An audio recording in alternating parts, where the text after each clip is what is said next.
ওকে, তাহলে আজকে specific relief act সুনির্দিষ্ট প্রতিকার আইনের লেকচার 3 আজকে আমরা শুরু করতেছি। লেকচার 3-এ আমরা হচ্ছে 13 থেকে শুরু করব। 13 আর 12 পর্যন্ত আপনারা আগের দুইটা ভিডিও দেখে নেবেন। সেক্ষেত্রে আগের দুইটা ভিডিও থেকে আপনারা 1 থেকে 12 পর্যন্ত ভালো করে দেখবেন। মনে রাখতে হবে, আমি আবারও একটু রিভিউ করতেছি। 1 থেকে 12 বা 13 পর্যন্ত কি ছিল সেগুলো আমি আবারও রিভিউ করতেছি। সেক্ষেত্রে আপনি মনে রাখবেন যে 1 থেকে 12 পর্যন্ত 1 থেকে 12 পর্যন্ত ছিল হচ্ছে সুনির্দিষ্ট প্রতিকার আইনের কোন কোন বিষয়গুলো। 1 থেকে 7 পর্যন্ত ছিল হচ্ছে আপনার প্রিলিমিনারি চ্যাপ্টার, প্রিলিমিনারি পার্ট। 1 থেকে 7 পর্যন্ত ছিল প্রিলিমিনারি পার্ট।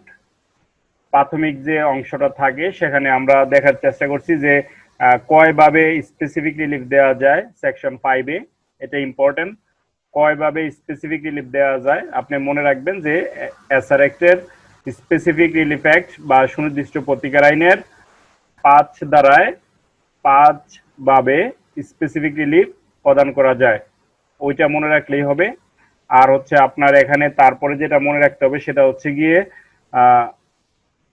আমরা 8 থেকে 12 পর্যন্ত, 8 থেকে 12 পর্যন্ত না, 12 আগ পর্যন্ত অর্থাৎ 11 পর্যন্ত, 8 থেকে 11 পর্যন্ত আমরা দেখলাম কি recovery of possession, recovery of possession, specific immovable property এবং মুভেবল প্রপার্টি। অর্থাৎ আপনার হচ্ছে 8 এবং 9 দ্বারা দেখলাম হচ্ছে কিভাবে ইমুভেবল প্রপার্টি রিকভার করতে হয়। অর্থাৎ কেউ যদি আপনাকে দখলযুক্ত করে দেয়, বেদখল করে দেয়, তাহলে আপনি কিভাবে আপনার ওই সম্পত্তি দখল উদ্ধার করবেন। 8 এবং 9 দ্বারাই ইমুভেবল প্রপার্টি, 10 এবং 11 দ্বারাই আমরা দেখলাম হচ্ছে মুভেবল প্রপার্টি। তারপরে আমরা 12 দ্বারা দেখলাম যে হচ্ছে আপনার কোন কোন ক্ষেত্রে, 12 দ্বারা দেখলাম কি কখন কখন হচ্ছে একটা চুক্তি সুনির্দিষ্টভাবে কার্য সম্পাদন করা যায়। খেয়াল করেন একটু, এখানে এখানে হচ্ছে আপনার লেখা আছে যে যে চুক্তি সুনির্দিষ্টভাবে কার্যকর করা যেতে পারে, অর্থাৎ যে সকল চুক্তি সুনির্দিষ্টভাবে কার্যকর করা যাবে সেগুলো হচ্ছে এখানে বলা আছে। এখানে খেয়াল করেন যে cases in which specific performance enforceable, অর্থাৎ কোন ক্ষেত্রে আপনার কোন একটা চুক্তি স্পেসিফিক্যালি পারফর্ম করা যায় সেই বিষয়গুলো এখানে বলা আছে। এই ক্ষেত্রে আপনি মনে রাখবেন যে এই এখানে এসআর অ্যাক্টের 12 ধারায় আপনার হচ্ছে এখানে 4টা পরিস্থিতির কথা বলা আছে। এই 4টা পরিস্থিতিতে আপনি হচ্ছে একটা চুক্তি স্পেসিফিক্যালি পারফর্ম করতে পারবেন। তার মধ্যে প্রথম যেটা আমরা হচ্ছে বেয়ার অ্যাক্ট থেকে দেখার চেষ্টা করছি গত ক্লাসে, যখন চুক্তিভুক্ত কার্যটি পুরোপুরি বা আংশিক ট্রাস্ট প্রপার্টির অন্তর্ভুক্ত হবে। যে কাজটা আপনারা করতেছেন বা হচ্ছে যে চুক্তিটা আপনি করলেন, ওই চুক্তিটা যদি ট্রাস্ট প্রপার্টির অন্তর্ভুক্ত হয়, ওই প্রপার্টি যদি ট্রাস্ট প্রপার্টির অন্তর্ভুক্ত হয়, তাহলে হচ্ছে এই চুক্তিটা সুনির্দিষ্টভাবে কি করা যাবে, এনফোর্স করা যাবে বা কার্যকর করা যাবে। আপনি খেয়াল করবেন যে এখানে এই যে সুনির্দিষ্ট প্রতিকার আইনের যে প্রতিকারগুলো, এগুলো কিন্তু আদালতের স্বেচ্ছাধীন ক্ষমতা বলে প্রদান করে থাকে। অর্থাৎ আদালতের এটা ডিসক্রিশনারি পাওয়ার। আদালত চাইলে আপনাকে প্রতিকার প্রদান করতে পারে, আবার যদি না চায় তাহলে কিন্তু আদালত দিবে না। এটা আদালতের ডিসক্রিশনারি পাওয়ার, স্বেচ্ছাধীন ক্ষমতা। সেক্ষেত্রে এসআর অ্যাক্টে 12 ধারায় কখন আপনাকে স্পেসিফিক পারফরমেন্স অফ কন্ট্রাক্ট বা স্পেসিফিক পারফরমেন্সের জন্য আপনাকে সুযোগ দিবে, সেক্ষেত্রে যখন বলতেছে যে আপনি দেখবেন যে প্রপার্টিটা হচ্ছে কি,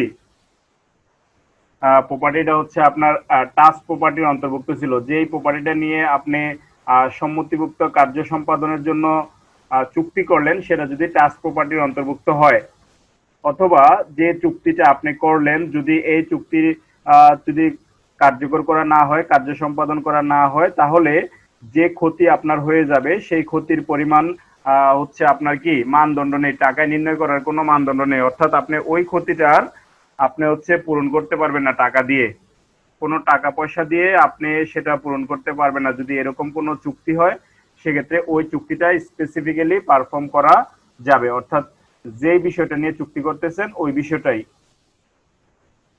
তারপরে 3 নম্বরে বলতেছে যে কাজটা বা সম্মতিভুক্ত কাজটি যদি এমন হয় যে সম্পাদন না করলে আর্থিক ক্ষতিপূরণের মাধ্যমে পর্যাপ্ত প্রতিকার পাওয়া যাবে না। অর্থাৎ আপনি মনে রাখবেন যে এখানে পিকুইনারি কম্পেনসেশন পাওয়া যাচ্ছে ঠিকই, অর্থাৎ পিকুইনারি কম্পেনসেশন বা আর্থিক ক্ষতিপূরণ আপনি পাইতেছেন, এটা ঠিক আছে, কিন্তু যে ক্ষতিপূরণ আপনি পাচ্ছেন সেটা পর্যাপ্ত না, সেই ক্ষতিপূরণটা হচ্ছে পর্যাপ্ত প্রতিকার না। সেক্ষেত্রে আপনি এই 12 ধারার অধীনে আপনার এই চুক্তিটা স্পেসিফিক্যালি পারফর্ম করার জন্য বাধ্য করতে পারবেন। তারপরে আপনার হচ্ছে যখন 4 নম্বরটা লক্ষ্য করবেন, সেখানে হচ্ছে সম্মতিভুক্ত কার্য সম্পাদন না করার জন্য আর্থিক ক্ষতিপূরণ পাওয়া যাবে না। অর্থাৎ এই 4টা সিচুয়েশন যদি আসে, তাহলে আপনি একটা কন্ট্রাক্ট 12 ধারার অধীনে স্পেসিফিক্যালি পারফর্ম করার জন্য বাধ্য করতে পারবেন।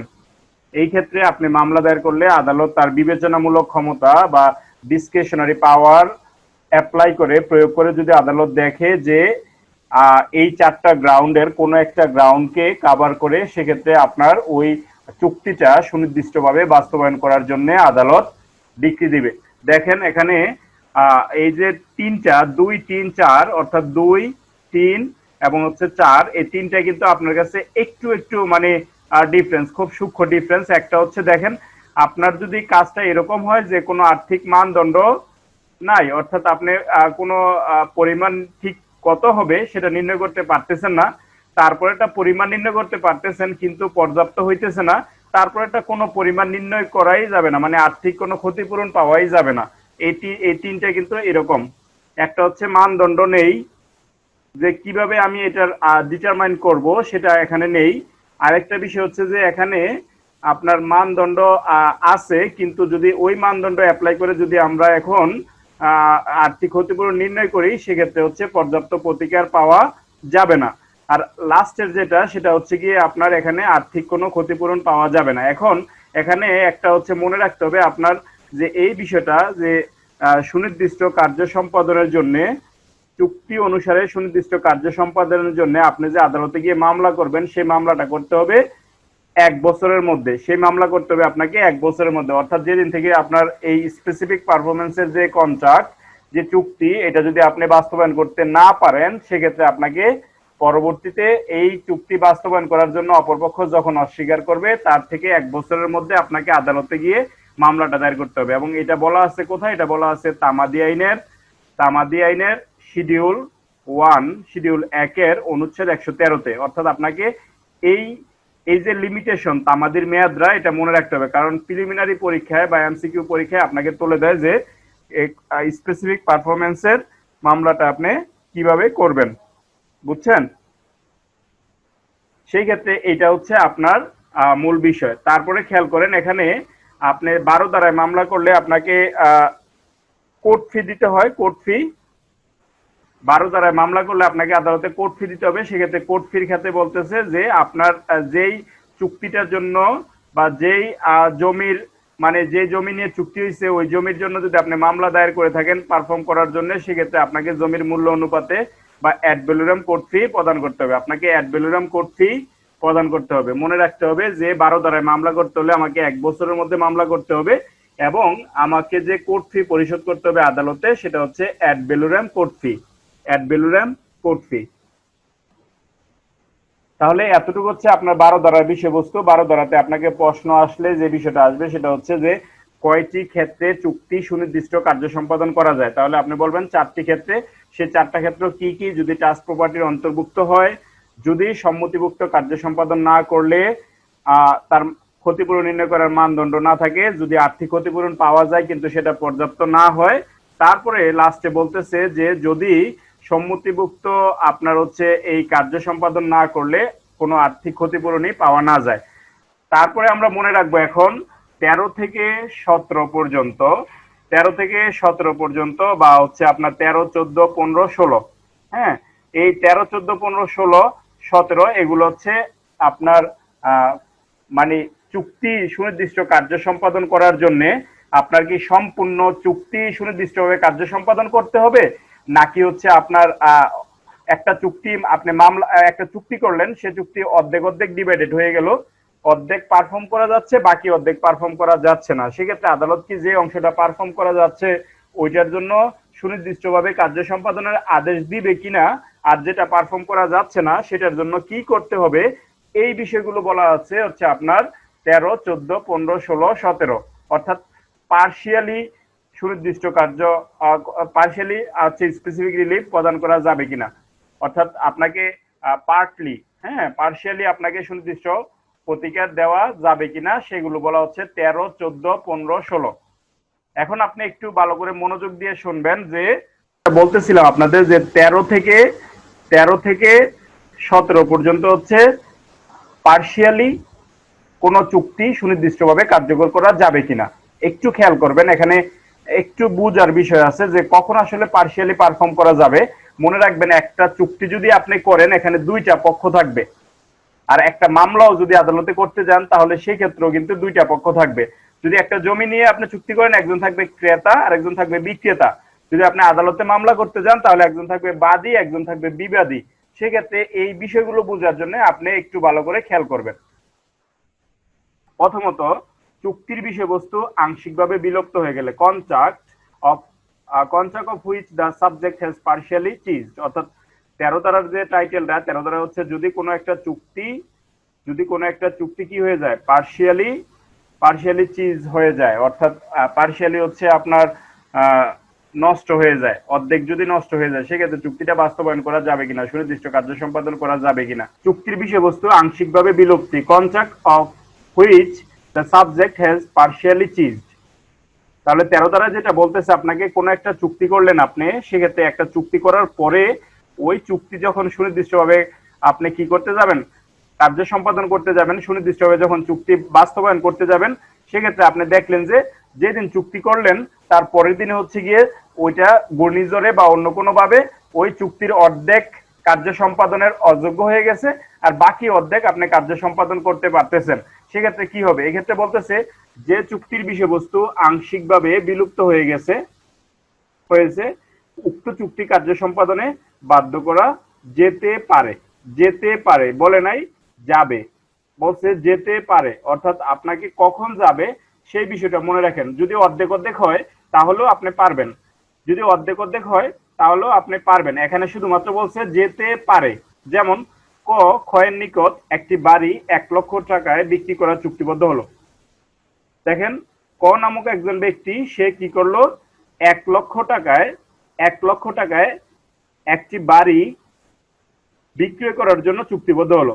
চুক্তি সম্পূর্ণ হওয়ার পর দিন ঘূর্ণিঝড়ে বাড়িটি বিধ্বস্ত হয়ে গেল। এই ক্ষেত্রে কিন্তু ওই লোকের কোনো কিছু করার ছিল না, অর্থাৎ নামক একজন ব্যক্তি যে ক্ষয়ের কাছে তার বাড়িটা বিক্রি করার জন্য চুক্তিবদ্ধ হলো, কিন্তু পরের দিন দেখলেন যে ঘূর্ণিঝড়ে হচ্ছে বাড়িটা বিধ্বস্ত হয়ে গেল। সেক্ষেত্রে এই নামক ব্যক্তির কিছু করার ছিল না, তো আর ইচ্ছা করে এটা ঘূর্ণিঝড় নিয়ে আসে নাই। এই ক্ষেত্রে ক্রয় মূল্য প্রদানের মাধ্যমে কে চুক্তিতে তার অংশ কার্যকর করার জন্য বাধ্য করা যেতে পারে। অর্থাৎ আপনার এই যে চুক্তি সুনির্দিষ্টভাবে কার্যকর করার জন্য আপনি চাইলে ক্রয় মূল্য প্রদানের মাধ্যমে কে বাধ্য করতে পারেন। দেখেন, কে চুক্তিতে তার অংশের কার্য সম্পাদনে বাধ্য করা যেতে পারে। অর্থাৎ এই নামক যে ব্যক্তি সে যদি বলে যে এখন সে চুক্তিটা পারফর্ম করবে না, সেক্ষেত্রে সে এটা বলতে পারবে না, সে চুক্তিটা বাস্তবায়ন করার জন্য বাধ্য করতে, মানে তাকে বাধ্য করা যাবে আর কি। হ্যাঁ, কে বাধ্য করা যাবে। যদি বলে যে ঘূর্ণিঝড়ে এখন হচ্ছে গিয়ে নষ্ট হয়ে গেছে, আমি আর হচ্ছে আপনার বাড়ি কিনবো না, বা আপনার সাথে যে চুক্তি হয়েছে আপনার বাড়িটা কিনবো, এখন আর আমি কিনতেছি না, আমি ক্রয় করতেছি না, সেক্ষেত্রে বলতেছে যে এখন এই নামক যে ব্যক্তি সে অস্বীকার করতে পারবে না যে বাড়িটা সে কিনবে না, তাকে বাধ্য করা যাবে যে চুক্তিটা আপনি কি করেন, পারফর্ম করেন। এটা হচ্ছে 13 ধারা। অর্থাৎ আপনি 13 ধারা দেখতেছেন যে কোনো একটা কন্ট্রাক্ট পার্শিয়ালি চিজ হয়ে গেলেও সেটা সুনির্দিষ্ট কার্য সম্পাদনের জন্য বাধ্য করা যাবে। এবার 14 ধারা একটু দেখেন, যখন চুক্তির অসম্পাদিত অংশ ক্ষুদ্র, অর্থাৎ আপনি খেয়াল করলেন যে এখানে যে চুক্তিটা আমি পারফর্ম করতেছি, এখানে যেহেতু অর্ধেক নষ্ট হয়ে গেছে আর বাকি অর্ধেক ভালো আছে, এরকম না, এখানে বলতেছে যে বেশিরভাগ অংশই হচ্ছে ভালো আছে আর ক্ষুদ্র অংশটা নষ্ট হয়ে গেছে। অর্থাৎ একটা চুক্তির দুইটা ভাগ করলে যদি একটা বৃহৎ অংশ রাখি আর একটা যদি ক্ষুদ্র অংশ রাখি, সেক্ষেত্রে বলতেছে যে আপনার ক্ষুদ্র অংশটা নষ্ট হয়ে গেছে আর বৃহৎ অংশটা এখনো পারফর্ম করার সুযোগ আছে। সেক্ষেত্রে যদি বাদী এবং বিবাদী থাকে, বা বাদী বিবাদী না হোক, ক্রেতা এবং বিক্রেতা, সেক্ষেত্রে ক্রেতা যিনি ক্রয় করবে সম্পত্তিটা, ওই সম্পত্তির যে অংশটা ক্ষুদ্র অংশটা যেটা হচ্ছে কি নষ্ট হয়ে গেছে ওই অংশটা বাদ দিয়ে বাকি অংশটা যাতে সে বাস্তবায়ন করে বা বাকি অংশটা যাতে সে পারফর্ম করে সে চাইলে সেটা করতে পারবে। বুঝছেন? দেখেন এখন যখন চুক্তির অসম্পাদিত অংশ ক্ষুদ্র তখন চুক্তি ভঙ্গকারী পক্ষ চুক্তি আর্থিক ক্ষতিপূরণ দিতে স্বীকৃত হলে আদালত উক্ত চুক্তির বড় অংশটুকু সুনির্দিষ্টভাবে কার্যকর করার জন্য আদেশ দিবেন এবং ক্ষুদ্র অংশটুকু ক্ষতিপূরণ প্রদানের আদেশ দিবেন। অর্থাৎ যে অংশটা পারফর্ম করা যাচ্ছে না সেই অংশটার জন্য বলবে যে তুমি তাকে ক্ষতিপূরণ প্রদান করো, আর যে অংশটা বাস্তবায়ন করা যাচ্ছে বড় অংশটা যেটা বাস্তবায়ন করা যাচ্ছে সেটাকে বাস্তবায়ন করার জন্য আদালত সুনির্দিষ্ট কার্য সম্পাদনের আদেশ দিবে।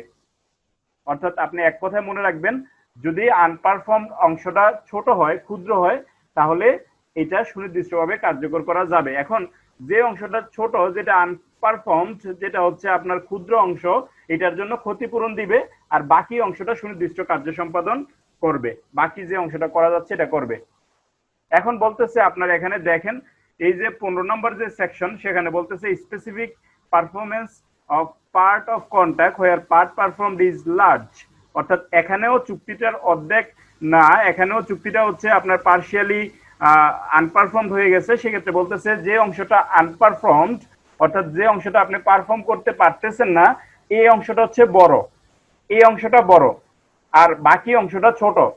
হ্যাঁ, সেক্ষেত্রে আপনার হচ্ছে এখানে যদি আপনি যে একটা একটা এখন আপনি মনে করেন যে একজনের সাথে চুক্তি করলেন যে তোমার বাড়িটা আমি তোমার যে জায়গাটা আমি কিনবো বা এই জায়গাটা আমি ক্রয় করব, সেক্ষেত্রে আপনি চুক্তিবদ্ধ হলেন, সেক্ষেত্রে ওই জায়গার বড় অংশটা নষ্ট হয়ে গেল, ছোট অংশটা আছে। এখন ওই লোক কি চাইলে বাধ্য করতে পারবে কিনা আপনাকে যে এখন আপনি চুক্তিটা বাস্তবায়ন করেন, ওই লোক কি বাধ্য করতে পারবে কিনা আপনাকে? সেক্ষেত্রে বলতেছে না, ওই লোক পারবে না, যেহেতু বড় অংশটা আর আনপারফর্মড অর্থাৎ বড় অংশটা পারফর্ম করা যাচ্ছে না, সেক্ষেত্রে ওই লোক পারবে না। কিন্তু আপনি যদি বলেন যে আমি এই ছোট অংশ ক্ষুদ্র অংশ যেটা পারফর্ম করা যাচ্ছে আমি এইটাই পারফর্ম করব, আমি এইটাই নিব, সেক্ষেত্রে হচ্ছে আপনি হচ্ছে কি এই ক্ষুদ্র অংশটা সঠিক মানে হচ্ছে স্পেসিফিক্যালি পারফর্ম করার জন্য বাধ্য করতে পারবেন।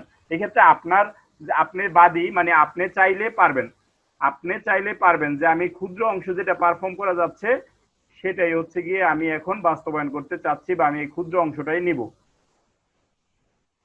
এখন আপনি যদি ক্ষুদ্র অংশটা নেন সেক্ষেত্রে এখানে কি বলতেছে দেখেন, যখন চুক্তি অসম্পাদিত অংশ বড় অথবা আর্থিক ক্ষতিপূরণে যথেষ্ট না তাহলে আদালত সুনির্দিষ্ট কার্য সম্পাদনের ডিক্রি দিবে না।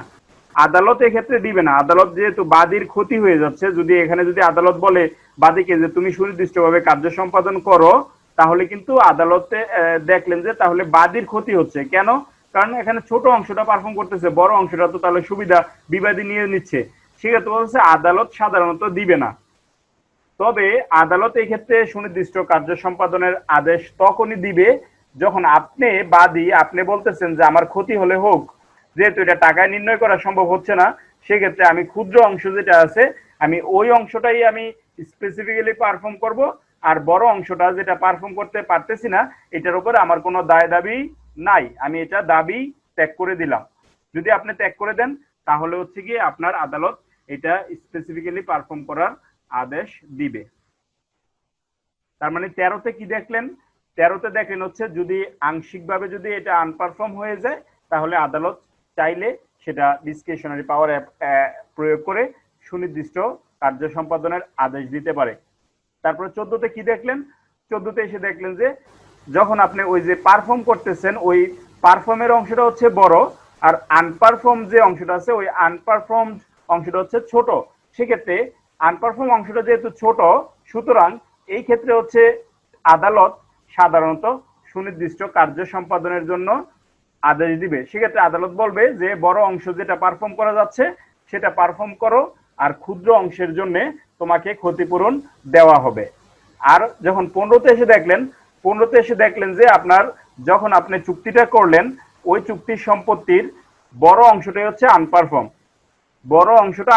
কিন্তু ক্ষুদ্র অংশটা পারফর্ম করা যাচ্ছে। এই ক্ষেত্রে আপনি বিবাদী মানে হচ্ছে এই ক্ষেত্রে আদালত দেখবে যে যদি এখানে পারফর্ম করার আমি আদেশটা দেই তাহলে তোমারই লস হবে, মানে বাদী যে মামলাটা করছে তোমারই লস হবে, কারণ এখানে ক্ষুদ্র অংশে পারফর্ম করা যাচ্ছে বৃহৎ অংশে পারফর্ম করা যাচ্ছে না। সেক্ষেত্রে আদালত সাধারণত সুনির্দিষ্ট কার্য সম্পাদনের আদেশ দিবে না। কিন্তু যদি আপনি নিজেই বলেন যে এই যে ক্ষুদ্র অংশটা বাস্তবায়ন করা সম্ভব ওই অংশটাই বাস্তবায়ন করার জন্য আদেশ দেন, আর বাকি যেটা বাস্তবায়ন করা যাচ্ছে না বড় অংশটা ওইটার আমি দাবি ত্যাগ করে দিলাম, ওইটার আমি ক্ষতিপূরণ পাবার অধিকার ত্যাগ করে দিলাম, তাহলে হচ্ছে আপনার ওই ক্ষেত্রে শুধুমাত্র সুনির্দিষ্ট কার্য সম্পাদনের জন্য আদালত আদেশ দিবে। তাহলে 13, 14, 15 এটা দেখলেন। এবার 16তে এসে বলতেছে কি দেখেন, 16তে এসে বলতেছে আপনার হচ্ছে এখানেও একটা চুক্তি করলেন, চুক্তি করার পরে আপনি দেখলেন যে অর্ধেক অংশ পারফর্ম করা যাইতেছে বা বেশি অংশ পারফর্ম করা যাচ্ছে বা হচ্ছে ক্ষুদ্র অংশ পারফর্ম করা যাচ্ছে আর বাকি অংশটা পারফর্ম করা যাচ্ছে না। সেক্ষেত্রে এই 16তে এসে বলতেছে যদি যে অংশটা পারফর্ম করা যাচ্ছে এবং যে অংশটা পারফর্ম করা যাচ্ছে না যদি দুইটা অংশ আলাদা করার সুযোগ থাকে, সেপারেট করার সুযোগ থাকে, অর্থাৎ দুইটা অংশ যদি আপনি ভাগ করতে পারেন, আলাদা করতে পারেন, সেক্ষেত্রে আদালত হচ্ছে গিয়ে স্পেসিফিক্যালি পারফর্ম করার জন্য আদেশ দিবে। কারণ এখানে যে অংশটা পারফর্ম করা যাচ্ছে শুধুমাত্র ওই অংশটাই আপনি পারফর্ম করবেন, আর বাকি অংশটা যেটা করা যাচ্ছে না, যেটা যেটা আলাদা করা যাচ্ছে, সেক্ষেত্রে ওইটা আলাদা করে বাদ দিয়ে দিবেন, ওইটা দরকার নাই, ওইটা আমার পারফর্ম করতে পারছি না, ওইটা দরকার নাই। কিন্তু 13, 14, 15 অর্থাৎ 14, 15তে আপনি যেগুলো দেখলেন সেখানে কিন্তু আলাদা করা যাচ্ছে না, আলাদা করা যাচ্ছে না, কিন্তু আপনি দেখতেছেন বড় অংশটা পারফর্ম করা যাচ্ছে না, ছোট অংশটা পারফর্ম করা যাচ্ছে। আবার দেখলেন যে হচ্ছে বড় অংশটা পারফর্ম করা যাচ্ছে কিন্তু ছোট অংশটা পারফর্ম করা যাচ্ছে না, দুইটা কিন্তু আলাদা করা সম্ভব হচ্ছে না। কিন্তু 16তে বলতেছে যদি এরকম সিচুয়েশন হয় যে আপনি আলাদা করার সুযোগ থাকে, তাহলে আপনি আলাদা করার সুযোগ থাকলে এই অংশটা সুনির্দিষ্ট কার্য সম্পাদনের জন্য যেটা স্বাধীন, যেটা স্বতন্ত্র, যেটা পারফর্ম করা যাচ্ছে ওইটা আপনি পারফর্ম করার জন্য আদালত থেকে আদেশ দেওয়া যাবে বা স্পেসিফিক্যালি পারফরমেন্সের জন্য আদেশ দিবে। আর যে অংশটা পারফর্ম করা যাচ্ছে না সেই অংশটার জন্য আদালত হচ্ছে সুনির্দিষ্ট কার্য সম্পাদনের আদেশ দিবে না, কারণ এখানে দুইটা সেপারেট করা যাচ্ছে। এরপরে একটু খেয়াল করেন এখানে যে আপনার এই 17 দ্বারা কি বলতেছে, 17 দ্বারায় বলতেছে যে আপনার এতক্ষণ যে আমরা 13, 14, 15, 16, হ্যাঁ 13তে তো ওভারঅল 13তে তো একটা সাধারণ কথা বলা আছে যে যদি আংশিকভাবে বিলুপ্ত হয়ে যায় তাহলে সুনির্দিষ্ট কার্য সম্পাদন করা যাবে। 13তে কিন্তু তেমন কোনো সিচুয়েশন বলা নাই। 14, 15, 16 এই তিনটা হচ্ছে সিচুয়েশন বলা আছে। 14তে বলছে বড় অংশটা পারফর্ম করা যায়, ছোট অংশটা যায় না। 15তে বলছে ছোট অংশটা পারফর্ম করা যায় কিন্তু বড় অংশটা যায় না। 16তে এসে বলতেছে দুইটা আলাদা আলাদা, অর্থাৎ বড় হোক আর ছোট হোক দুইটা আলাদা করা সম্ভব। সেক্ষেত্রে চুক্তিটা পারফর্ম করার আদেশ দিবে, যেটা করা যাচ্ছে সেটা, আর যেটা করা যাচ্ছে না সেটার জন্য আলাদা করে আপনার হচ্ছে স্পেসিফিক পারফরমেন্সের জন্য আদেশ দিবে না। 17তে এসে বলতেছে যে 14, 15, 16 এই তিনটা দ্বারায় যেভাবে আংশিক চুক্তি সুনির্দিষ্ট কার্য সম্পাদনের জন্য আদেশ দেওয়া হচ্ছে, যদি এই তিনটা সিচুয়েশনের বাহিরে কোনো পরিস্থিতির উদ্ভব হয় সেক্ষেত্রে আদালত সুনির্দিষ্ট কার্য সম্পাদনের আদেশ দিবে না। অর্থাৎ এই তিনটা সিচুয়েশনের মধ্যে পড়লেই কেবলমাত্র আংশিকভাবে সুনির্দিষ্ট কার্য সম্পাদনের আদেশ দিবে, তাছাড়া সুনির্দিষ্ট কার্য সম্পাদনের আদেশ দিবে না। এটা বলা আছে কোথায়?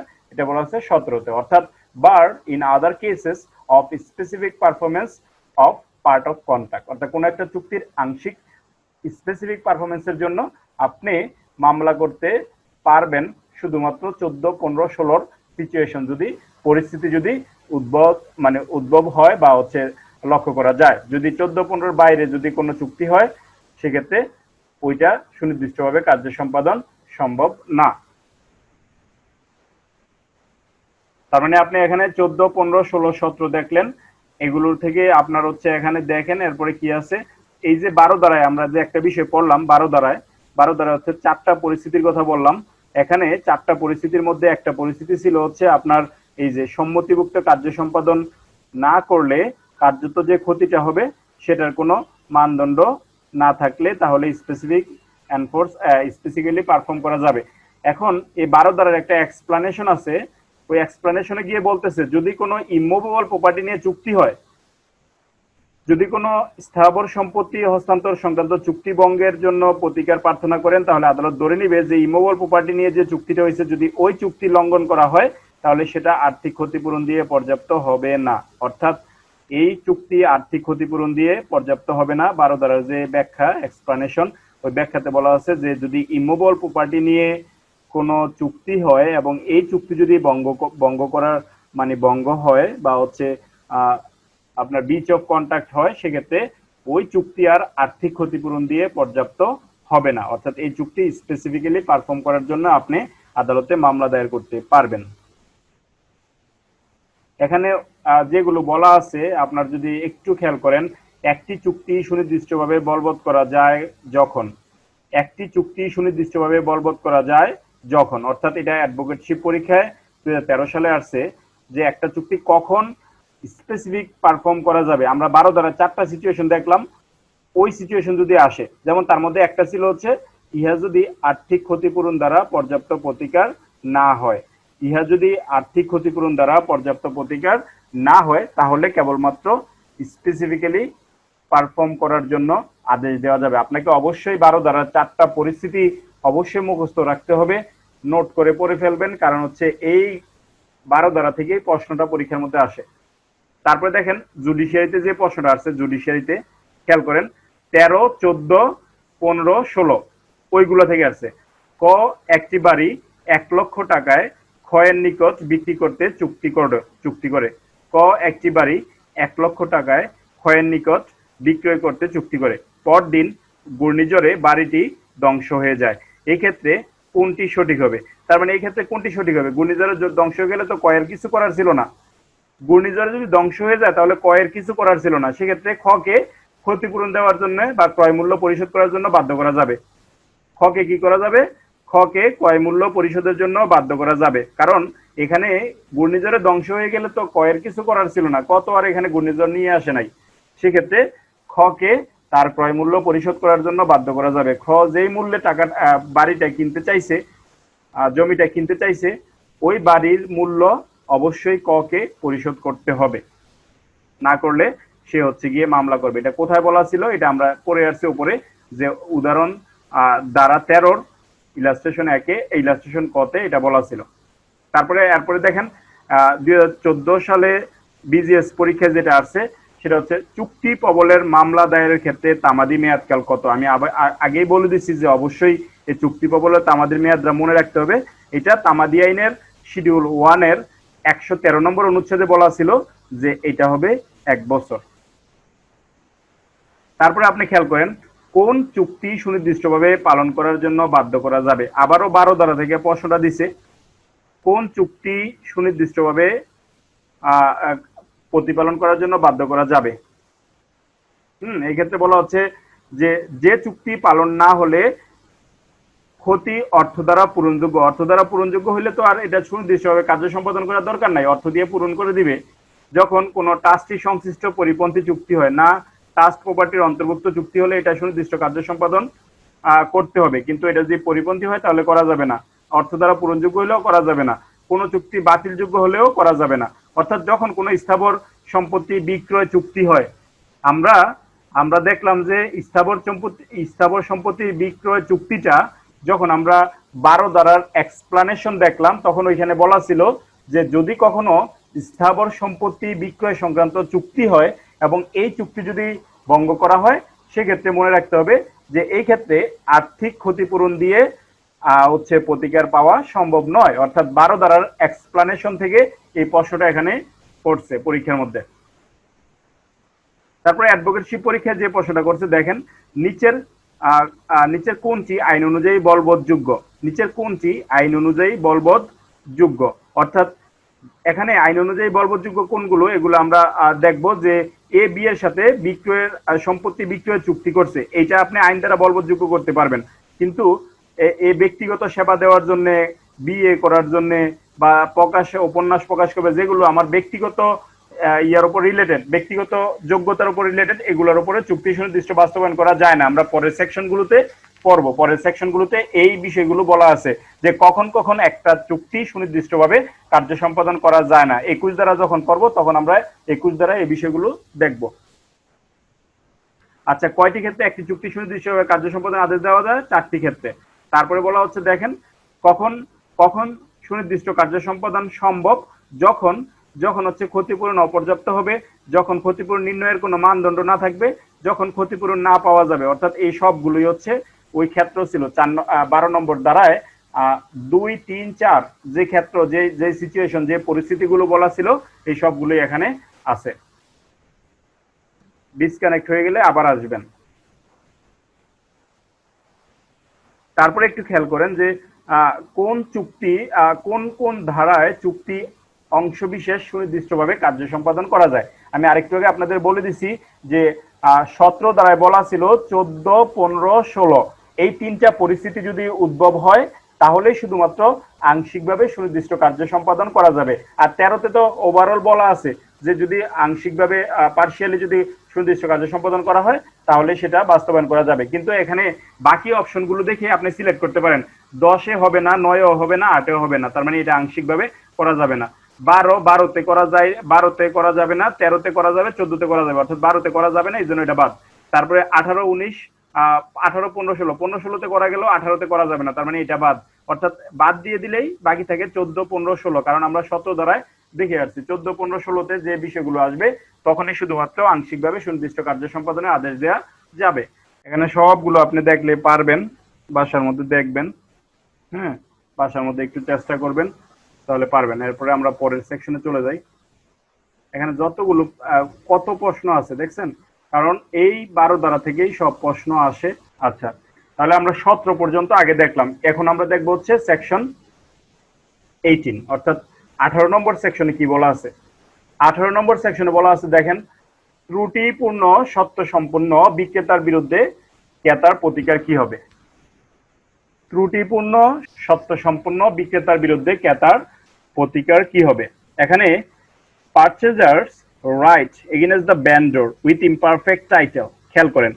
তাহলে আপনি ওই যে যখন ট্রান্সফার অফ প্রপার্টি অ্যাক্ট যারা পড়ছেন, ট্রান্সফার অফ প্রপার্টি অ্যাক্ট, সেখানে সেকশন 43-তে বলা ছিল যে আপনি প্রপার্টির মালিক না, কিন্তু আপনি কি করলেন, ওই প্রপার্টি বিক্রি করে দিলেন। বিক্রি করে দেওয়ার পরে আপনি কি করলেন, পরবর্তীতে যখন ওই প্রপার্টির মালিক হলেন তখন আপনি বললেন যে না না আমি বিক্রি করবো না, এই সম্পত্তির মালিক তো আমি আগে ছিলাম না।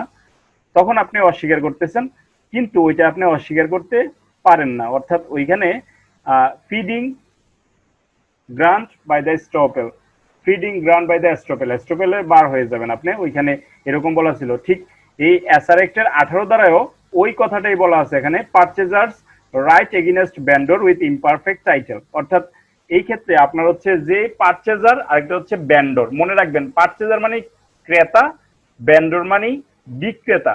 অর্থাৎ যে ব্যক্তি বিক্রি করতেছে তার ছিল হচ্ছে ত্রুটিপূর্ণ টাইটেল, ইমপারফেক্ট টাইটেল, অর্থাৎ সে এই প্রপার্টির মালিক হয় নাই, সে মনে করতেছে সে প্রপার্টির মালিক, বা মালিক যদি থাকেও তাও মালিকের মধ্যে একটু ঝামেলা আছে, মানে হচ্ছে আপনার এই টাইটেলের মধ্যে একটু সমস্যা আছে।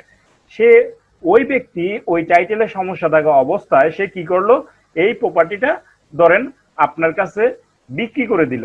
এখন আপনি তো তার কাছ থেকে প্রপার্টিটা ক্রয় করলেন, কিন্তু তার টাইটেল ছিল হচ্ছে ত্রুটিপূর্ণ। এখন আপনি হচ্ছেন পারচেজার, সে হচ্ছে ভেন্ডর। সেক্ষেত্রে এখন যদি সে এইরকম কাজটা করে, আপনি তাকে বাধ্য করতে পারবেন কিনা সুনির্দিষ্ট কার্য সম্পাদনের জন্য, যদি সে হচ্ছে এই কাজটা করে থাকে। এখন এখানে এই 18 ধারায় বলতেছে যে ক্রেতা ওই বিক্রেতাকে বাধ্য করতে পারবে যদি নিচে যে 4টা পরিস্থিতি, বা 3টা না 4টা পরিস্থিতি, দেখেন নিচে যে 4টা পরিস্থিতির কথা বলা আছে, যদি এই 4টা পরিস্থিতির সৃষ্টি হয়, 4টা পরিস্থিতির কোনো একটা যদি ক্রেতা দেখতে পায় যে বিক্রেতার মধ্যে এই 4টা পরিস্থিতির কোনো একটা আছে, তাহলে বাধ্য করতে পারবে চুক্তিটা সুনির্দিষ্ট কার্যকর করার জন্য। নাম্বার 1, যদি এরকম হয় যে যে ব্যক্তি বিক্রি করতেছে বা যে ব্যক্তি ইজারা দিতেছে, ওই ব্যক্তি যখন বিক্রি করলো, যখন ইজারা দিল, ওই সময়ে তার ত্রুটিপূর্ণ টাইটেল ছিল, কিন্তু পরবর্তীতে তার ওই জমিতে সঠিক টাইটেল অর্জিত হয়, অর্থাৎ সে ওই জমির সঠিকভাবে মালিক হয়। সেক্ষেত্রে যখনই সে সঠিকভাবে মালিক হয়ে গেছে, তখন ওই যে ক্রেতা, ওই ক্রেতা হচ্ছে গিয়ে এখন বাধ্য করতে পারবে। কাকে বাধ্য করতে পারবে? এই বিক্রেতাকে, যে তুমি যেহেতু এখন সঠিক সত্যের মালিক, অর্থাৎ সঠিকভাবে তোমার মালিকানা চলে আসছে, সুতরাং তুমি এই কন্ট্রাক্টটা স্পেসিফিক্যালি এনফোর্স করো, স্পেসিফিক্যালি পারফর্ম করো। এটা হচ্ছে 1 নম্বর গ্রাউন্ড।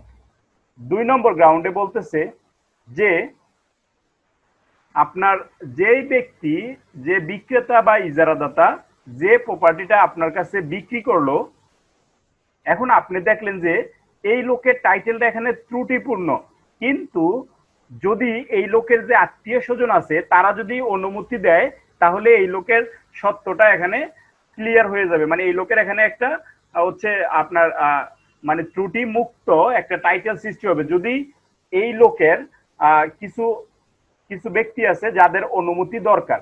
সেক্ষেত্রে আপনি যেহেতু ক্রেতা, আপনি ওই বিক্রেতা বা ইজারাদাতাকে বাধ্য করতে পারবেন, অর্থাৎ স্পেসিফিক্যালি পারফর্ম করার জন্য বাধ্য করতে পারবেন। কেন?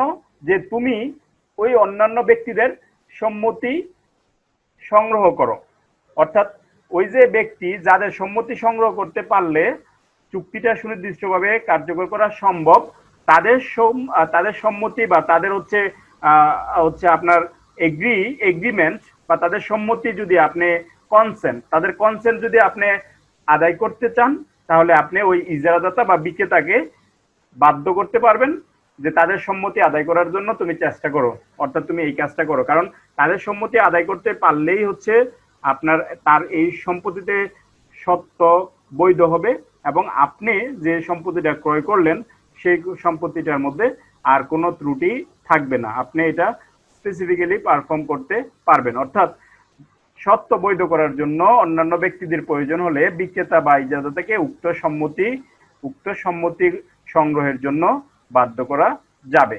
আপনি মামলা করে তাকে বাধ্য করতে পারবেন যে তুমি অন্যান্য যাদের সম্মতি প্রয়োজন তাদের সম্মতি গ্রহণ করো বা তাদের সম্মতি তুমি আদায় করো, তাহলে আমি হচ্ছে এই প্রপার্টি যে ক্রয় করলাম এটা আমি পাবো আর কি। এই জন্যে 3 নম্বরে বলতেছে কি দেখেন, যেখানে বিক্রেতা দায়হীন সম্পত্তি বিক্রয়ের কথা প্রকাশ্যে ঘোষণা করে কিন্তু বাস্তবে সম্পত্তির ক্রয় মূল্য অতিক্রম না করে এমন অর্থের বিনিময়ে বন্ধক রাখা আছে, সেক্ষেত্রে ক্রেতা বিক্রেতাকে উক্ত সম্পত্তি বন্ধক মুক্ত এবং বন্ধক গ্রহীতার নিকট থেকে হস্তান্তর করতে বাধ্য করতে পারে। খেয়াল করেন, আপনি ক্রেতা, আপনি বিক্রেতার কাছ থেকে একটা সম্পত্তি ক্রয় করলেন, একটা সম্পত্তি, একটা জমি ক্রয় করলেন। এক্ষেত্রে আপনি মনে রাখবেন যে আপনি যে সম্পত্তিটা ক্রয় করতেছেন এই সম্পত্তি যখন বিক্রেতা আপনার কাছে বিক্রি করতেছে, সে বলতেছে যে এই সম্পত্তি একেবারে দায় মুক্ত, এই সম্পত্তি কোনো এনকামবেন্স নাই, এই সম্পত্তি কোথাও মর্গেজ, কোথাও লিজ, কোথাও কোনো জায়গায় এই সম্পত্তি হচ্ছে আপনার কোনো দায়যুক্ত কোনো কিছু করা নাই। কিন্তু যখনই আপনি এই সম্পত্তিটা ক্রয় করলেন, তারপরে জানতে পারলেন যে এই সম্পত্তিটা বিক্রেতা অন্য আরেকজনের কাছে মর্গেজ দিয়ে রাখছে। সেক্ষেত্রে আপনি ক্রেতা হিসেবে যত টাকা দিয়ে ওই সম্পত্তিটা ক্রয় করলেন তার চেয়ে কম মূল্যে বন্ধক দেওয়া আছে, অবশ্যই এটা স্বাভাবিক, তার চেয়ে কম মূল্যে বন্ধক দেওয়া থাকবে। তখন আপনি বিক্রেতা বা ইজারাদাতাকে বাধ্য করতে পারবেন যে তুমি যার কাছে বন্ধক দিছো তার বন্ধক মুক্ত করো, এবং বন্ধক মুক্ত করার পরে ওই বন্ধক গ্রহীতার নিকট থেকে আমাকে সম্পত্তি হস্তান্তর করো, এবং এটা করার জন্য সে বাধ্য করতে পারবে। অর্থাৎ প্রথমে ত্রুটিযুক্ত ছিল, টাইটেলের মধ্যে ত্রুটিযুক্ত ছিল, যার কারণে ক্রেতা ওই সম্পত্তির দখল পাচ্ছে না বা ওই সম্পত্তি নিজে নিতে পারতেছে না পজেশনে। সেক্ষেত্রে বলতেছে যে এখন এই কাজগুলো করলে এই চুক্তিটা বাস্তবায়ন করা যাবে, সুতরাং তাকে এই কাজগুলো করার জন্য বাধ্য করা যাবে। 4 নম্বরে যে সিচুয়েশনটা বলতেছে দেখেন, যেখানে বিক্রেতা বা ইজারাদার চুক্তি সুনির্দিষ্ট সম্পাদনের জন্য মামলা দায়ের করে মামলাটি ত্রুটিপূর্ণ সত্যের কারণে খারিজ হয়, তাহলে আদালত বিবাদীর সুদসহ জমাকৃত অর্থ এবং মামলা খরচ ফেরত দেওয়ার জন্য আদেশ দিতে পারবে। এখন এখানে বলতেছে এই বিক্রেতা বা ইজারাদাতা চুক্তি সুনির্দিষ্ট কার্য সম্পাদনের জন্য মামলা দায়ের করলো। বিক্রেতা বা ইজারাদাতা এই ক্ষেত্রে চুক্তি সুনির্দিষ্ট কার্য সম্পাদনের জন্য মামলা দায়ের করলো। কিন্তু বিক্রেতা বা ইজারাদাতা যে মামলাটা দায়ের করছে, এখন তার বিপক্ষে যে আরেকজন ব্যক্তি আছে, সে তো অবশ্যই এই মামলাটা এখন হচ্ছে আপনার গিয়ে মোকাবেলা করতে হবে। মানে মামলার বাদী বিবাদী, অর্থাৎ বিক্রেতা যদি বাদী হয়ে থাকে, তাহলে বিবাদী তো অবশ্যই সেই হচ্ছে মামলাটা এখন ইয়ে করতে হবে, মানে আপনার সুনির্দিষ্ট কার্য সম্পাদন করার জন্য হচ্ছে গিয়ে এখন সে লড়তে হবে মামলাটা। তো মামলা লড়লে তো খরচ হবে, তাই না? আদালতে আপনি উকিল নিয়োগ দিবেন, বা হচ্ছে আপনার এই মামলার বিভিন্ন কাগজপত্র সংগ্রহ করবেন, জমি জমার, তো সেক্ষেত্রে তো আপনার টাকা খরচ হবে। এখন আপনি দেখলেন যে মামলাটা দায়ের করলো, মামলাটা খারিজ হয়ে গেল। কেন খারিজ হয়ে গেছে? মামলাটা খারিজ হয়ে গেছে বিক্রেতা যে ব্যক্তি বলতেছে যে এটা স্পেসিফিক পারফর্ম করো, তার ত্রুটি, তার টাইটেলে ত্রুটি আছে, অর্থাৎ তার টাইটেলে ত্রুটি থাকার কারণে মামলাটা খারিজ হয়ে গেল। তো মামলা খারিজ হয়ে গেছে, ঠিক আছে, কিন্তু আমার যে খরচটা হয়েছে মামলার মধ্যে, আমি যে আইনজীবী নিয়োগ দিলাম, আমি যে অন্যান্য কাজগুলো করলাম, আমার যে খরচ হইলো, তাহলে এই খরচ কি হবে? এখন বলতেছে যে এই খরচের টাকা আপনি ওই বিক্রেতা বা ওই ত্রুটিযুক্ত যে হচ্ছে ওই সম্পত্তির মালিক দাবি করছে যে ইজারাদাতা, তাকে হচ্ছে গিয়ে বাধ্য করতে পারবেন যে আমার মামলায় যে খরচ হয়েছে, আমার মামলার যে খরচ হয়েছে, আমি যে টাকা আদালতে জমা দিছি, এইগুলো এখন আমাকে তুমি ফেরত দাও। ফেরত দেওয়ার জন্য আদালতে আপনি আবেদন করতে পারবেন বা তাকে বাধ্য করতে পারবেন। আদালতই হচ্ছে তাকে সুনির্দিষ্ট কার্য সম্পাদনে বাধ্য করবে, যেহেতু তার ফল্টের কারণে এই মামলাটা ত্রুটিপূর্ণ সত্য থাকার কারণে মামলাটা খারিজ হয়ে গেছে। সেক্ষেত্রে ওই লোককে বলবে, তুমি যে মামলা করতে আসছো, অপরপক্ষের তো ক্ষতি হয়েছে, অপরপক্ষে তো এত টাকা দিয়ে লয়ার নিয়োগ করছে, অপরপক্ষে তো জমাকৃত অর্থ এখানে জমা দিছে, সেক্ষেত্রে ওইগুলো তুমি এখন তাকে ফেরত দাও। সুতরাং এটা হচ্ছে 18 ধারা। অর্থাৎ 18 ধারা আপনি দেখলেন যে ত্রুটিপূর্ণ বা ত্রুটিপূর্ণ সত্য সম্পন্ন কোনো বিক্রেতা যদি তার প্রপার্টি বিক্রি করে দেয়, সেক্ষেত্রে ওই যে ক্রেতার কি কি এখানে অধিকার থাকবে, ক্রেতা কোন কোন বিষয়ের জন্য, কোন কোন জিনিসের জন্য বিক্রেতাকে সুনির্দিষ্টভাবে কার্য সম্পাদনের জন্য বাধ্য করতে পারবে। আচ্ছা, তারপরে দেখেন 19 দ্বারা কি বলতেছে। 19 দ্বারা বলতেছে হচ্ছে আপনার কতিপয় ক্ষেত্রে ক্ষতিপূরণ প্রদানের ক্ষমতা। অর্থাৎ সুনির্দিষ্ট কার্য সম্পাদনে আমরা দেখলাম এতক্ষণ যে আপনি যেই বিষয়ের জন্য বা যেই জিনিসটার জন্য আপনি মামলা দায়ের করবেন, ওই জিনিসটাই আপনাকে দিতে হবে। এটা হচ্ছে সুনির্দিষ্ট আইন। অর্থাৎ আপনি জমির জন্য মামলা করলেন, আপনাকে ওই জমিটাই ফেরত দিতে হবে। আপনি বাড়ির জন্য মামলা করলেন, ওই বাড়িটাই আপনাকে ফেরত দিতে হবে। আপনি একটা পুতুলের জন্য, একটা চীনামাটির একটা পাত্রের জন্য মামলা দায়ের করলেন, তাহলে আপনাকে ওইটাই ফেরত দিতে হবে, আপনাকে টাকা পয়সা দিলে হবে না। এটা হচ্ছে সুনির্দিষ্ট প্রতিকার আইন। এখন আবার 19 দ্বারা এসে আবার বলতেছে কতিপয় ক্ষেত্রে ক্ষতিপূরণ মঞ্জুরের ক্ষমতা, অর্থাৎ power to award compensation in certain cases. অর্থাৎ এমন কিছু কেস আছে, এমন কিছু মামলা আছে, যে মামলায় সুনির্দিষ্ট কার্য সম্পাদনের মামলায় আপনাকে আদালত চাইলে ক্ষতিপূরণও হচ্ছে মঞ্জুর করতে পারে। অর্থাৎ আপনি ক্ষতিপূরণ পাবেন বা আপনাকে ক্ষতিপূরণ প্রদান করতে হবে, এরকম সিচুয়েশনও আসতে পারে। সেক্ষেত্রে এখানে এই 19 দ্বারায় তিনটা পরিস্থিতির কথা বলা আছে। তিনটা পরিস্থিতির কথা বলা আছে যখন আসলে আদালত আপনাকে সুনির্দিষ্ট কার্য সম্পাদনের পাশাপাশি ক্ষতিপূরণ প্রদানের জন্য আদেশ দিতে পারে। দেখেন একটু পড়ি। চুক্তির সুনির্দিষ্ট কার্য সম্পাদনের মামলায় বাদী কার্য সম্পাদনের অতিরিক্ত বা বিকল্প প্রতিকার হিসেবে চুক্তি ভঙ্গের জন্য ক্ষতিপূরণ দাবি করতে পারে। অর্থাৎ যে বাদী, সে বলতেছে যে এখন কার্য সম্পাদন যেহেতু করতেছে না, সেক্ষেত্রে কার্য সম্পাদনের জন্য আদেশ দেন এবং তার অতিরিক্ত আপনি অর্থদণ্ড মানে ক্ষতিপূরণ প্রদানের জন্য আদেশ দেন, বা কার্য সম্পাদন আর করার দরকার নাই, বিকল্প হিসেবে আপনি ক্ষতিপূরণের জন্য আদেশ দেন। তাহলে বাদী মামলা করার সময় বিকল্প হিসেবে এই 19 দ্বারায় যে পরিস্থিতির কথা বলা আছে, যদি 19 দ্বারার পরিস্থিতি উদ্ভব হয় বা সৃষ্টি হয়, সেক্ষেত্রে আদালতে সে বিকল্প প্রতিকার হিসেবে কিংবা অতিরিক্ত প্রতিকার হিসেবে সে ক্ষতিপূরণ চাইতে পারে। দেখেন আদালত কখন দিবে।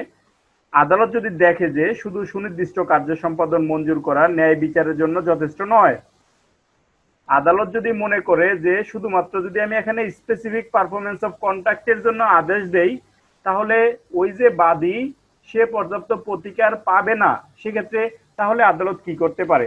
সেক্ষেত্রে আদালত চুক্তি ভঙ্গের জন্য বাদীকে ক্ষতিপূরণ প্রদান করার আদেশ প্রদান করতে পারে। অর্থাৎ যে বাদী বাদী ছিল, বাদীকে ক্ষতিপূরণ প্রদানের জন্য আদেশ দিতে পারে। তাহলে আপনি মনে রাখবেন যে বাদী বা বিবাদী যে কোনো একটা পক্ষ, যে পক্ষ চুক্তি ভঙ্গ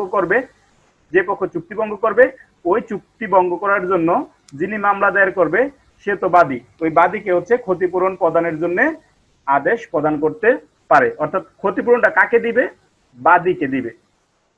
ক্ষতিপূরণটা পাবে কিন্তু বাদী, কারণ সুনির্দিষ্ট কার্য সম্পাদনের জন্য বাদী মামলা দায়ের করছে। এখন আদালত দেখলো যে বাদী যদি মামলাটা দায়ের করে, সেক্ষেত্রে বাদীকে যদি প্রতিকার দেওয়া হয় সুনির্দিষ্ট কার্য সম্পাদনের জন্য, তাহলেও বাদীর জন্য এটা পর্যাপ্ত হবে না। সেক্ষেত্রে আদালত বলতে পারে যে এখন তাহলে কি করো, অতিরিক্ত প্রতিকার বা বিকল্প হিসেবে তুমি চুক্তিভঙ্গের জন্য ক্ষতিপূরণ প্রদান করো। উদাহরণ একটা দেওয়া আছে, উদাহরণটা দেখলে আপনি হয়তো আরো ক্লিয়ার হয়ে যাবেন। দেখেন,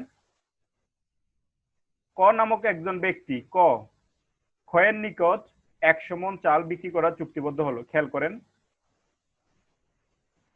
ক নামক একজন ব্যক্তি সে খয়ের নিকট কি করলো,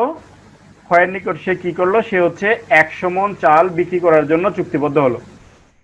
তাহলে টাকা পরিশোধ করবে কে? এখানে টাকা পরিশোধ করবে হচ্ছে খ, কারণ কয়ের কাছ থেকে যদি 100 মণ চাল কিনতে চায় তাহলে খ টাকা পরিশোধ করতে হবে। খ তারপর বলতেছে খ নামক ব্যক্তি ক কে চুক্তি অনুযায়ী কার্য সম্পাদনে বাধ্য করার জন্য অথবা ক্ষতিপূরণ প্রদানে বাধ্য করার জন্য মামলা করলো। এখন খ নামক এই ব্যক্তি মামলা করছে কেন? যে হয়তো আমাকে 100 মণ চাল দিতে বলেন, নয়তো বা আমাকে ক্ষতিপূরণ দিতে বলেন। আদালত এরূপ প্রকাশ করে যে ক একটি বৈধ চুক্তি সম্পন্ন করেছিল, কোনো কারণ ছাড়াই সে তা ভঙ্গ করেছে, ক্ষয়ের ক্ষতি করেছে, কিন্তু সুনির্দিষ্ট কার্য সম্পাদনে এটার উপযুক্ত প্রতিকার নয়। অর্থাৎ খকে যদি এখন বলা হয়, মানে খকে যদি এখন শুধুমাত্র আপনার হচ্ছে যে এই 100 মণ চাল দেওয়ার জন্য এই ককে বলা হয়, তাহলে ক্ষয়ের যে ক্ষতিটা হয়ে গেছে সেই ক্ষতিটা এখন 100 মণ চাল দিয়ে পূরণ করা সম্ভব না। সেক্ষেত্রে সুনির্দিষ্ট প্রতিকার আইনে আদালতের নিকট যদি ন্যায্য মনে হয়, তাহলে আদালত যেমন ন্যায্য মনে হবে তেমনি ক্ষতিপূরণ ক্ষয়ের জন্য মঞ্জুর করতে পারে, অর্থাৎ খকে ক্ষতিপূরণ দেওয়ার জন্য বলতে পারে। এটা হচ্ছে আপনার 19 ধারায়। তাহলে 19 ধারায় আপনি দেখলেন কি, যে কখন আদালত ক্ষতিপূরণের জন্য আদেশ দিতে পারে, কখন আদালত সুনির্দিষ্ট প্রতিকার আইনে ক্ষতিপূরণের জন্য আদেশ দিতে পারে। সেক্ষেত্রে আপনি মনে রাখবেন যে যদি বাদী মামলা দায়ের করে যে আমাকে এই সুনির্দিষ্ট কার্য সম্পাদনের মামলায় আমাকে অতিরিক্ত হিসেবে অথবা এই সুনির্দিষ্ট কার্য সম্পাদনের বিকল্প হিসেবে আমাকে কি করা হোক, আমাকে ক্ষতিপূরণ প্রদান করা হোক, যেহেতু সে চুক্তি ভঙ্গ করছে, সেক্ষেত্রে আদালত যদি ন্যায্য মনে করে, ন্যায় বিচারের স্বার্থে আদালত যদি মনে করে, তাহলে আদালত কি করতে পারে, ক্ষতিপূরণেরও আদেশ দিতে পারে। সেটা বিকল্প হতে পারে, সেটা অতিরিক্ত হতে পারে। সুনির্দিষ্ট কার্য সম্পাদন তো করবেই, তার অতিরিক্ত বা তার বিকল্প। যদি বিকল্প দেয় তাহলে আর করা দরকার নাই, বিকল্প হিসেবে দিয়ে দিচ্ছে। আর যদি অতিরিক্ত দেয় তাহলে কার্য সম্পাদন করতে হবে প্লাস অতিরিক্ত দিতে হবে। এবার আসেন 20 ধারায়। 20 ধারা যেটা বলতেছে সেটা হচ্ছে আপনার খেসারত বা লিকুইডেশন অফ ড্যামেজেস, খেসারত পরিশোধ, লিকুইডেশন অফ ড্যামেজেস। এই ক্ষেত্রে এটা কি, এটা লিকুইডেশন মানে তরল। হ্যাঁ, দেখেন কি বলে এখানে, সুনির্দিষ্ট প্রতিকার আইনের কত ধারা অনুসারে চুক্তি ভঙ্গের জন্য ক্ষতিপূরণ হিসেবে নির্দিষ্ট অঙ্কের অর্থ প্রদানের কথা থাকলে চুক্তির সুনির্দিষ্ট কার্য সম্পাদন উক্ত খেসারত সুনির্দিষ্ট কার্য সম্পাদনের প্রতিবন্ধক হবে না। অর্থাৎ আপনি দেখলেন যে এই 20 ধারা অনুযায়ী যদি এরকম সিদ্ধান্ত দেওয়া হয় যে চুক্তি ভঙ্গের জন্য ক্ষতিপূরণ হিসেবে নির্দিষ্ট অঙ্কের অর্থ প্রদান করার কথা থাকলেও চুক্তিটির সুনির্দিষ্ট কার্য সম্পাদনে উক্ত খেসারত পরিশোধ সুনির্দিষ্ট কার্য সম্পাদনের প্রতিবন্ধক হবে না, বাধা হবে না, তাহলে হচ্ছে গিয়ে আদালত এই চুক্তিটা সুনির্দিষ্ট কার্য সম্পাদনের আদেশ দিতে পারে।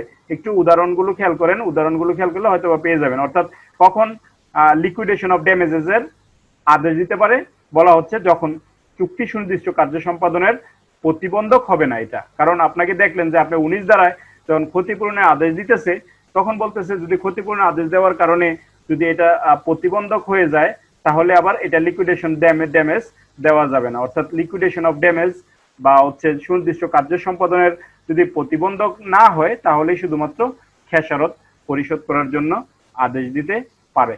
এখন এখানে বিগত সালে যে প্রশ্নগুলো আসছে একটু খেয়াল করেন। বিজিএসসি পরীক্ষা 2013 সালে যেটা আসছে, ক 100 মন গম ক্ষয়ের নিকট বিক্রি করার জন্য চুক্তিবদ্ধ হলো, কোনো কারণ ব্যতি রেখেই চুক্তি কি করলো, কোনো কারণ ব্যতি রেখে উক্ত চুক্তি সে হচ্ছে ভঙ্গ করলো, সেক্ষেত্রে ক্ষয়ের প্রতিকার কি হতে পারে?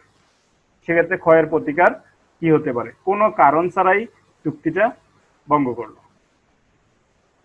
সেক্ষেত্রে খ নামক ব্যক্তি সে ক্ষতিপূরণ লাভ করতে পারবে। অর্থাৎ আমরা 19 দ্বারাই দেখে আসলাম যে যেহেতু এখানে কোনো কারণ ছাড়াই চুক্তিটা ভঙ্গ করছে, সেক্ষেত্রে শুধুমাত্র সুনির্দিষ্ট কার্য সম্পাদনের আদেশ দিলেই এটা এটা এটা এটা পর্যাপ্ত হবে না। সেক্ষেত্রে খ কে ক্ষতিপূরণ লাভ করার জন্য আদেশ দিতে পারবে, অর্থাৎ খ ক্ষতিপূরণ পাবে। 19-1 আমরা এটা দেখে আসছি উদাহরণে। এখন একটু খেয়াল করেন, আমরা এতক্ষণ যেগুলো দেখলাম, সুনির্দিষ্ট প্রতিকার আইনের কত ধারায় ত্রুটিপূর্ণ সত্য সম্পূর্ণ বিক্রেতার বিপক্ষে ক্রেতার অধিকারের বিধান বলা আছে। এতক্ষণ আমরা যে 4টা বিধান আমি অনেকক্ষণ আলোচনা করে বোঝানোর চেষ্টা করলাম, সেই ত্রুটিপূর্ণ বিক্রেতা যে বিক্রি করলো তার ত্রুটিপূর্ণ সত্য থাকলে ক্রেতার অধিকার সম্পর্কে বলা আছে 18 ধারায়। অর্থাৎ এটা 100% দিয়ে রাখছি, তার মানে এটা ইম্পর্টেন্ট ছিল এই জন্য। তার মানে আপনি এটা মনে রাখবেন যে ত্রুটিপূর্ণ সত্য সম্পর্কে 18 ধারায় বলা আছে। কিছু কিছু ক্ষেত্রে ক্ষতিপূরণ মঞ্জুরের ক্ষমতা সম্পর্কে সুনির্দিষ্ট প্রতিকার আইনের কোথায় বলা আছে? এটা আমরা দেখলাম যে কিছু কিছু ক্ষেত্রে ক্ষতিপূরণ প্রদানের ক্ষমতা 19 ধারায় বলা আছে, এটাও মনে থাকার কথা। তারপরে এখানে দেখলাম যে আমরা সুনির্দিষ্ট প্রতিকার আইনে কত ধারায় লিকুইডেশন অফ ড্যামেজেস প্রদান করার কথা বলা আছে, যদি সেটা সুনির্দিষ্ট কার্য সম্পাদনের প্রতিবন্ধক না হয়। সেক্ষেত্রে আমরা দেখলাম যে 20 ধারায় বলা আছে লিকুইডেশন অফ ড্যামেজেস। কিন্তু লিকুইডেশন অফ ড্যামেজেস পরিশোধ করার জন্য আদেশ দিবে না যদি সেটা কি হয়, প্রতিবন্ধক হয়। এখন আমরা দেখব হচ্ছে 21 ধারা।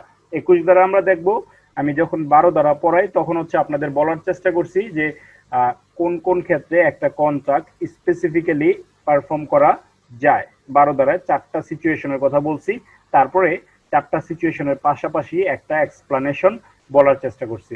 ঠিক 12 ধারার বিপরীত হচ্ছে 21 ধারা, 12 ধারার বিপরীত হচ্ছে 21 ধারা। সুতরাং আপনি 12 ধারা বিপরীত হিসেবে 21 ধারা পড়বেন যে কখন কখন আসলে একটা চুক্তি সুনির্দিষ্টভাবে কার্যকর করা যায় না, কখন কখন আসলে একটা চুক্তি সুনির্দিষ্টভাবে কার্যকর করা যায় না। যে চুক্তি সমূহ সুনির্দিষ্টভাবে কার্যকর করা যায় না, কন্ট্রাক্ট নট স্পেসিফিক্যালি এনফোর্স। এখানে মোট 8টা সিচুয়েশন, 8টা ক্ষেত্রের কথা বলা আছে যেই ক্ষেত্রে চুক্তিটা সুনির্দিষ্টভাবে কার্য সম্পাদন করা যাবে না। নাম্বার 1, যদি আর্থিক ক্ষতিপূরণের মাধ্যমে প্রতিকার দেওয়া সম্ভব হয়। আমরা আগেই দেখে আসছি যদি সম্ভব না হইতো তাহলে হচ্ছে 12 ধারায় স্পেসিফিক এনফোর্সমেন্টের জন্য আপনি মামলা দায়ের করতে পারতেন, অর্থাৎ স্পেসিফিক্যালি এনফোর্স করা যেত। যদি আর্থিক ক্ষতিপূরণ দিয়ে পর্যাপ্ত প্রতিকার দেওয়া যায় তাহলে আর স্পেসিফিক্যালি পারফরমেন্সের জন্য আদেশ দেওয়া যাবে না, সেক্ষেত্রে আপনাকে আর্থিক ক্ষতিপূরণ দিয়েই পর্যাপ্ত প্রতিকার মীমাংসা করে দিবে। নাম্বার 2, দেখেন 2 নম্বরে যেটা বলা হচ্ছে যে চুক্তিটি, অর্থাৎ যে চুক্তিটা আপনি করলেন ওই ব্যক্তির সাথে, এই চুক্তিটা যদি এরকম সিচুয়েশন হয় যে জটিল ও অসংখ্য পুঙ্খানুপুঙ্খানু বিবরণ যদি এখানে থাকে, অর্থাৎ এই চুক্তির মধ্যে এত জটিল এবং এত অসংখ্য ক্ষুদ্র ক্ষুদ্র বিবরণ আছে যেগুলো হচ্ছে গিয়ে আলাদা আলাদা, এগুলো এত জটিল, এগুলোর জন্য আদালত আলাদা আলাদা করে স্পেসিফিক পারফরমেন্সের জন্য আদেশ দিলে এগুলো বাস্তবায়ন করা সম্ভব হবে না বা কষ্ট হবে। সেক্ষেত্রে আদালত হচ্ছে গিয়ে এই চুক্তিটা সুনির্দিষ্টভাবে কার্য সম্পাদনের আদেশ দিবে না। 2 নম্বরে বলতেছে যে পক্ষসমূহের ব্যক্তিগত যোগ্যতা বা সংকল্পের উপর নির্ভরশীল এরকম কোনো বিষয়, অর্থাৎ 2 খতে বলতেছে পক্ষসমূহের ব্যক্তিগত যোগ্যতা বা সংকল্পের উপর নির্ভরশীল। যেরকম আমরা আরেকটু আগে দেখলাম যে ছবি আঁকার জন্য একটা চুক্তি করলো, গান গাইবে বা গান গাইতে যাবে এরকম একটা চুক্তি করলো, এরকম চুক্তি কিন্তু ব্যক্তিগত যোগ্যতা বা সংকল্পের উপর নির্ভরশীল। সেক্ষেত্রে এই চুক্তি আপনি সুনির্দিষ্টভাবে কার্য সম্পাদনের আদেশ দিতে পারবেন না। যদি অন্য কোনোভাবে চুক্তিটা বাস্তবায়নযোগ্য না হয় তাহলে এই চুক্তি আপনি সুনির্দিষ্টভাবে কার্য সম্পাদনের আদেশ দিতে পারবেন না। অর্থাৎ 12 ধারার বিপরীত এগুলো। 12 ধারা যে 4টা ক্ষেত্র বলা আছে ওই 4টা ক্ষেত্রের বাইরে গিয়ে যদি এই সিচুয়েশন গুলো থাকে, কারণ 12 ধারায় বারবার বলার চেষ্টা করছি যে আর্থিক ক্ষতিপূরণ দ্বারা যদি পর্যাপ্ত প্রতিকার প্রদান করা সম্ভব না হয় তাহলে সুনির্দিষ্ট কার্যকর সম্পাদনের আদেশ দেওয়া যাবে, কার্যকর করা যাবে। আর এখানে আমরা 21 ধারা এসে বলতেছি 1 নম্বরেই যে যদি আর্থিক ক্ষতিপূরণ দ্বারা পর্যাপ্ত প্রতিকার দেওয়া সম্ভব হয় তাহলে আর আদেশ দেওয়া যাবে না। 2 নম্বরে বলতেছি যে চুক্তিটা আমরা করলাম এই চুক্তি যদি অসংখ্য ক্ষুদ্র ক্ষুদ্র অসংখ্য জটিল বা পুঙ্খানুপুঙ্খ বিবরণের সমষ্টি হয়, অথবা পক্ষসমূহের যোগ্যতা, ব্যক্তিগত যোগ্যতা বা সংকল্পের উপর নির্ভরশীল হয়, অথবা অন্য কোনোভাবে চুক্তিটি বাস্তবায়নযোগ্য হয়, তাহলেও আপনি কি করতে পারবেন না, ক্ষতিপূরণের আদেশ প্রদান করতে সুনির্দিষ্ট কার্য সম্পাদনের আদেশ প্রদান করতে পারবেন না।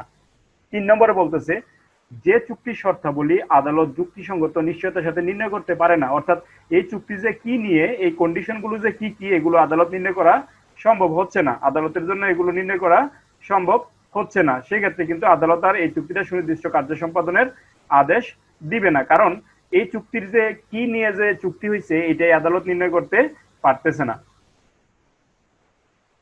তারপরে যদি এরকম সিচুয়েশন আসে, আপনি খেয়াল করবেন যে যেটা নিয়ে হচ্ছে চুক্তি হচ্ছে এখানে, ওই চুক্তি যদি ট্রাস্টিগণ কর্তৃক কৃত চুক্তি যদি তাদের ক্ষমতা লঙ্ঘন করে যদি সেটা করে থাকে, অর্থাৎ এই যে একজন আপনার মনে করেন যে আমরা ওইখানে দেখলাম 12 ধারায় যে যদি ট্রাস্ট প্রপার্টির অন্তর্ভুক্ত হয় তাহলে ওই চুক্তি সুনির্দিষ্ট কার্য সম্পাদন করতে হবে। যদি ট্রাস্ট প্রপার্টির অন্তর্ভুক্ত হয় তাহলে ওই চুক্তি সুনির্দিষ্ট কার্য সম্পাদন করতে হবে। কিন্তু এখানে আমরা 21 ধারায় এসে আমরা দেখতেছি যে যারা ছিল ট্রাস্টি, যাদের কাছে আমি প্রপার্টিটা ট্রাস্ট রাখলাম, ওই ট্রাস্টিরা তাদেরকে যে আমি পাওয়ার হস্তান্তর করলাম, ওই পাওয়ার এক্সাস মানে পাওয়ার এক্সিড করে, অর্থাৎ পাওয়ার লঙ্ঘন করে, ক্ষমতা যদি যে ক্ষমতা আছে ওই ক্ষমতার বাইরে গিয়ে যদি তারা কোনো চুক্তি করে থাকে, দেখেন যা তাদের ক্ষমতা লঙ্ঘন করা হয়েছে বা তাদের ট্রাস্ট চুক্তি ভঙ্গ করা হয়েছে, সেক্ষেত্রে আপনি ওই চুক্তিটা সুনির্দিষ্ট কার্য সম্পাদনের আদেশ দিতে পারবেন না, কারণ এটা তাদের ট্রাস্ট প্রপার্টির অন্তর্ভুক্ত ছিল না। এই চুক্তিটা ট্রাস্ট প্রপার্টির অন্তর্ভুক্ত থাকলেই সুনির্দিষ্ট কার্য সম্পাদনের আদেশ দিতে পারতেন, কিন্তু তারা ট্রাস্ট প্রপার্টির ট্রাস্টিগণ তাদের যে পাওয়ার সেই ক্ষমতা অতিক্রম করে তারা এই চুক্তিটা করলো।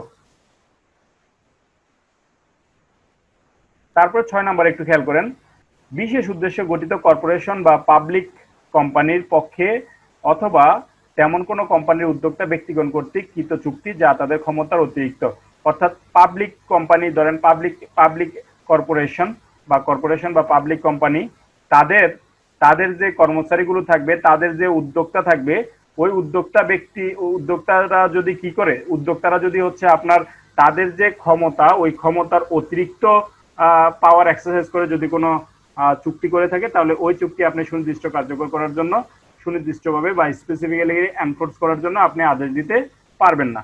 তারপরে যেটা বলা হচ্ছে একটু খেয়াল করেন, যে চুক্তি কার্য সম্পাদন করা হলে শুরু করার তারিখ হতে 3 বছরের বেশি সময় লাগবে। ভেরি ভেরি ইম্পর্টেন্ট,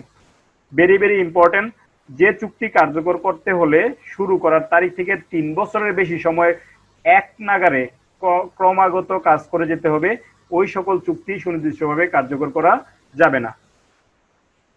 8 নম্বরে বলতেছে যে চুক্তির বিষয়বস্তু উল্লেখযোগ্য অংশ উভয় পক্ষ বর্তমানে ধরে নিলেও চুক্তি স্বাক্ষরিত হওয়ার আগেই তা বিলুপ্ত হয়ে গেছে। ভেরি ইম্পর্টেন্ট, একটা চুক্তি করলেন দুইজনে, চুক্তি করার আগেই ওই চুক্তির কোনো ওই চুক্তি বিলুপ্তি হয়ে গেছে, আপনারা ওইটা নিয়ে চুক্তি করছেন, হ্যাঁ, আপনারা ওই চুক্তি এমন একটা চুক্তি করলেন যে চুক্তি করার আগেই ওই সম্পত্তি বিলুপ্তি হয়ে গেছে বা ওই বিষয়টা বিলুপ্তি হয়ে গেছে, ওই রকম চুক্তি আপনি সুনির্দিষ্টভাবে কার্যকর করার জন্য আদালতে মামলা দায়ের করতে পারবেন না বা কার্যকর করা যাবে না। তার মানে আপনি একটু ভালো করে লক্ষ্য করেন, এখানে 8টা সিচুয়েশন বলা আছে, 8টা পরিস্থিতিতে একটা চুক্তি সুনির্দিষ্টভাবে কার্যকর করা যায় না। নাম্বার 1, যদি চুক্তি যদি আর্থিক ক্ষতিপূরণের মাধ্যমে যদি পর্যাপ্ত প্রতিকার দেওয়া সম্ভব হয়।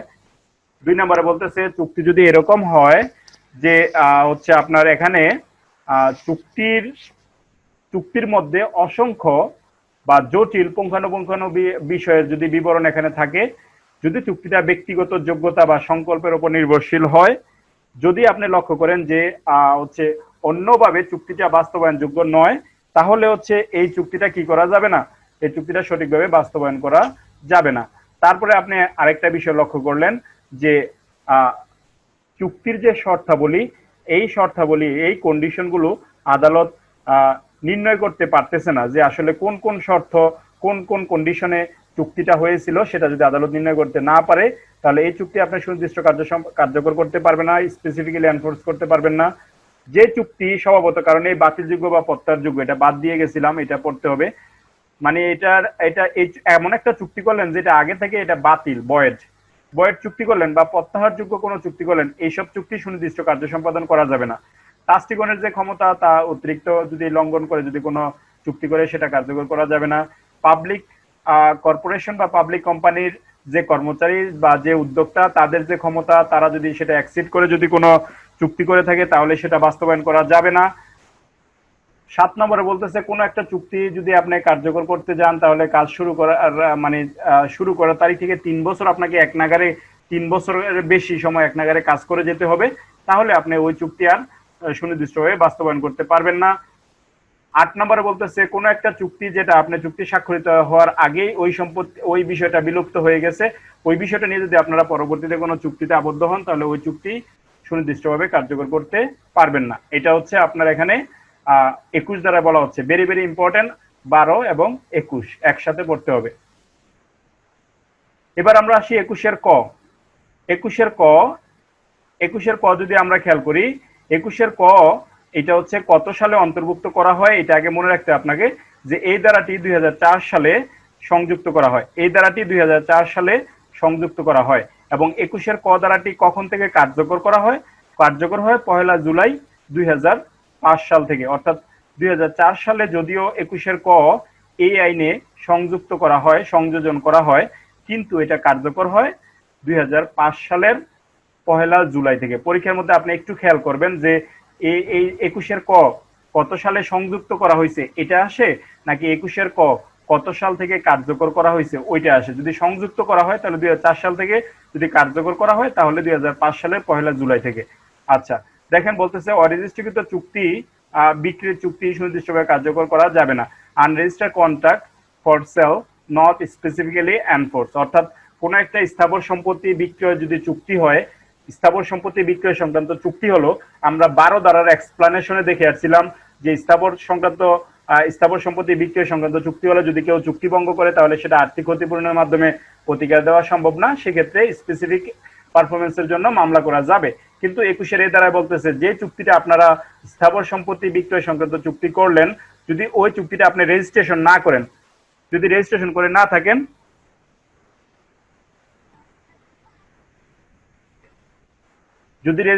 না থাকেন, তাহলে আপনি ওই চুক্তিটা আর এখন স্পেসিফিক্যালি এনফোর্স করতে পারবেন না। এটা নিষেধ করা আছে 21-এর ক। কারণ চুক্তিটা যদি আপনি রেজিস্ট্রেশন না করে থাকেন সেক্ষেত্রে হচ্ছে এটা সুনির্দিষ্টভাবে কার্যকর করা যাবে না, যদি না চুক্তিটি লিখিত এবং রেজিস্ট্রেশন হয় 1908 অনুযায়ী রেজিস্ট্রিকৃত না হয়। অর্থাৎ চুক্তিটা লিখিত হতে হবে এবং 1908 সালের রেজিস্ট্রেশন অ্যাক্ট অনুযায়ী সেটা কি হতে হবে?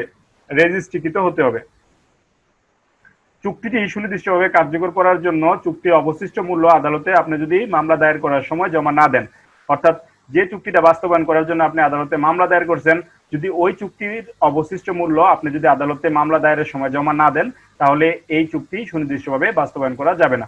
অর্থাৎ রেজিস্ট্রিকৃত না হলে, লিখিত চুক্তি না হলে, মানে লিখিত চুক্তি হতে হবে এবং রেজিস্ট্রেশন করতে হবে, তাহলে আপনি সুনির্দিষ্ট কার্য সম্পাদন করতে পারবেন।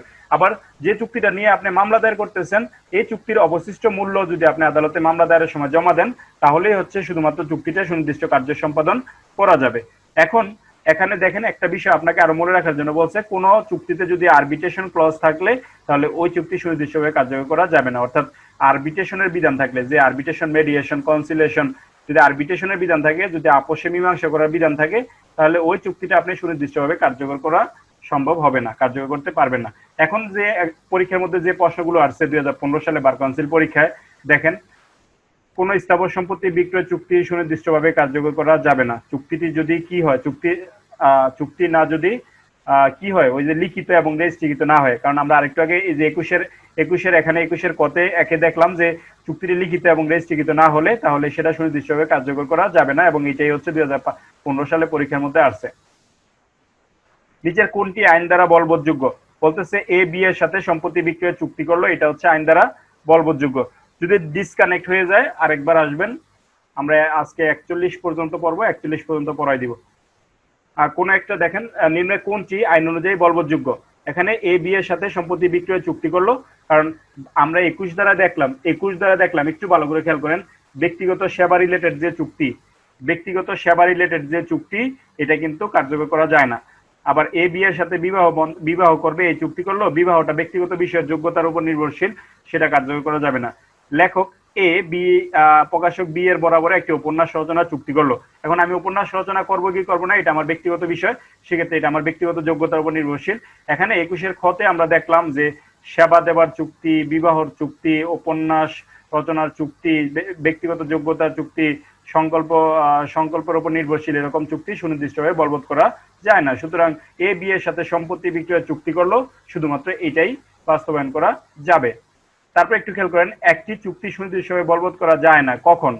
ওই যে 21 ধারার যে বিষয়গুলো আমরা দেখলাম, যে এটা যদি প্রকৃতিগতভাবে বাতিলযোগ্য হয়, অর্থাৎ শুরু থেকে যদি এটা বয়েড হয়, তাহলে এই চুক্তিটা সুনির্দিষ্টভাবে কার্য সম্পাদন করা যাবে না, এটা আমরা দেখে আসছি। তারপরে একটু খেয়াল করেন, এখানে আমি আরেকটু আগে দুইটা বিষয় আপনাকে বোঝানোর চেষ্টা করছিলাম, আপনি দেখি পারেন কিনা। কোন সন হতে স্থাবর সম্পত্তি বিক্রয় অরেজিস্ট্রিকৃত চুক্তিনামা বলবৎযোগ্য নহে? অর্থাৎ ওই যে যেদিন থেকে কার্যকর হয়েছে ওই দিন থেকে এটা বলবৎযোগ্য নহে, যেদিন থেকে কার্যকর হয়েছে ওই দিন থেকে এটা বলবৎযোগ্য নহে, অর্থাৎ 2005 সাল থেকে হবে, এটা 2004 সাল হবে না। যদি 2004 সাল হতো তখনই যখন বলা হতো যে কোন সাল থেকে কোন স্থাবর সম্পত্তি বিক্রির অরেজিস্ট্রিকৃত চুক্তিনামা বলবৎযোগ্য নহে, এইটা সুনির্দিষ্ট প্রতিকার আইনে অন্তর্ভুক্ত করা হয়। কোন সাল থেকে অন্তর্ভুক্ত করা হয়? 2004 সাল থেকে। আর কোন সাল থেকে বলবৎযোগ্য নয়? 1 জুলাই 2005 সাল থেকে। কোন চুক্তিটি আদালতের মাধ্যমে বাস্তবায়নযোগ্য নয়? কোন চুক্তিটি আদালতের মাধ্যমে বাস্তবায়নযোগ্য নয়? সেক্ষেত্রে আপনি মনে রাখবেন যে সিনেমায় অভিনয়ের চুক্তি, কারণ আমরা দেখলাম ব্যক্তিগত যোগ্যতার উপর নির্ভরশীল হলে ওই চুক্তিটা বাস্তবায়ন করা সম্ভব নয়। তারপরে দেখেন এগুলো কিন্তু বার কাউন্সিল পরীক্ষায় আসছে, অর্থাৎ 21 ধারাটা আর 12 ধারাটা খুবই গুরুত্বপূর্ণ, এখান থেকে পরীক্ষার মধ্যে আসে প্রশ্নগুলো। বিজিএস পরীক্ষায় আসছে যে একটি সাহিত্যকর্ম সম্পাদন ও প্রকাশনের জন্য লেখক ক গ্রন্থ প্রকাশের জন্য খ এর সাথে চুক্তিবদ্ধ হয়, এটা ব্যক্তিগত যোগ্যতার উপর নির্ভরশীল, এই চুক্তি বলবৎ করার কোনো সুযোগ নাই, কারণ 21 খ ধারায় বলা আছে ব্যক্তিগত যোগ্যতা বা সংকল্প এর উপর নির্ভরশীল হলে সুনির্দিষ্ট কার্য সম্পাদন করা যাবে না। এখন এই যে প্রশ্নটা আবার আসছে, 1 জুলাই 2004 সাল 2004 তারিখে একটি অরেজিস্ট্রিকৃত চুক্তি অনুকূলে সুনির্দিষ্টভাবে চুক্তি বলবতের মামলা করার ক্ষেত্রে বাদীকে আর্জির সাথে আদালতে কি জমা দিতে হবে? বাদীকে আদালতের সাথে কি জমা দিতে হবে? সেক্ষেত্রে মনে রাখতে হবে অবশিষ্ট মূল্য। এটা 1 জুলাই 2004 তারিখে একটি রেজিস্ট্রিকৃত চুক্তির অনুকূলে কিন্তু 1 জুলাই 2005 সাল থেকে দিলে ভালো হইতো, কিন্তু যেদিন থেকে অন্তর্ভুক্ত করছে 2004 সালে। স্ক্রিন দেখা যাচ্ছে?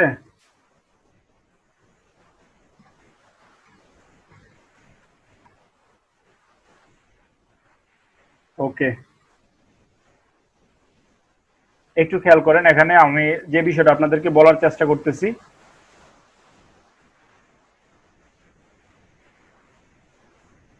স্পেসিফিক ইফেক্ট সুনির্দিষ্ট প্রতিকার আইন আপনার হচ্ছে যে 1877, এটা সর্বশেষ সংশোধন করা হয় 2004 সালে।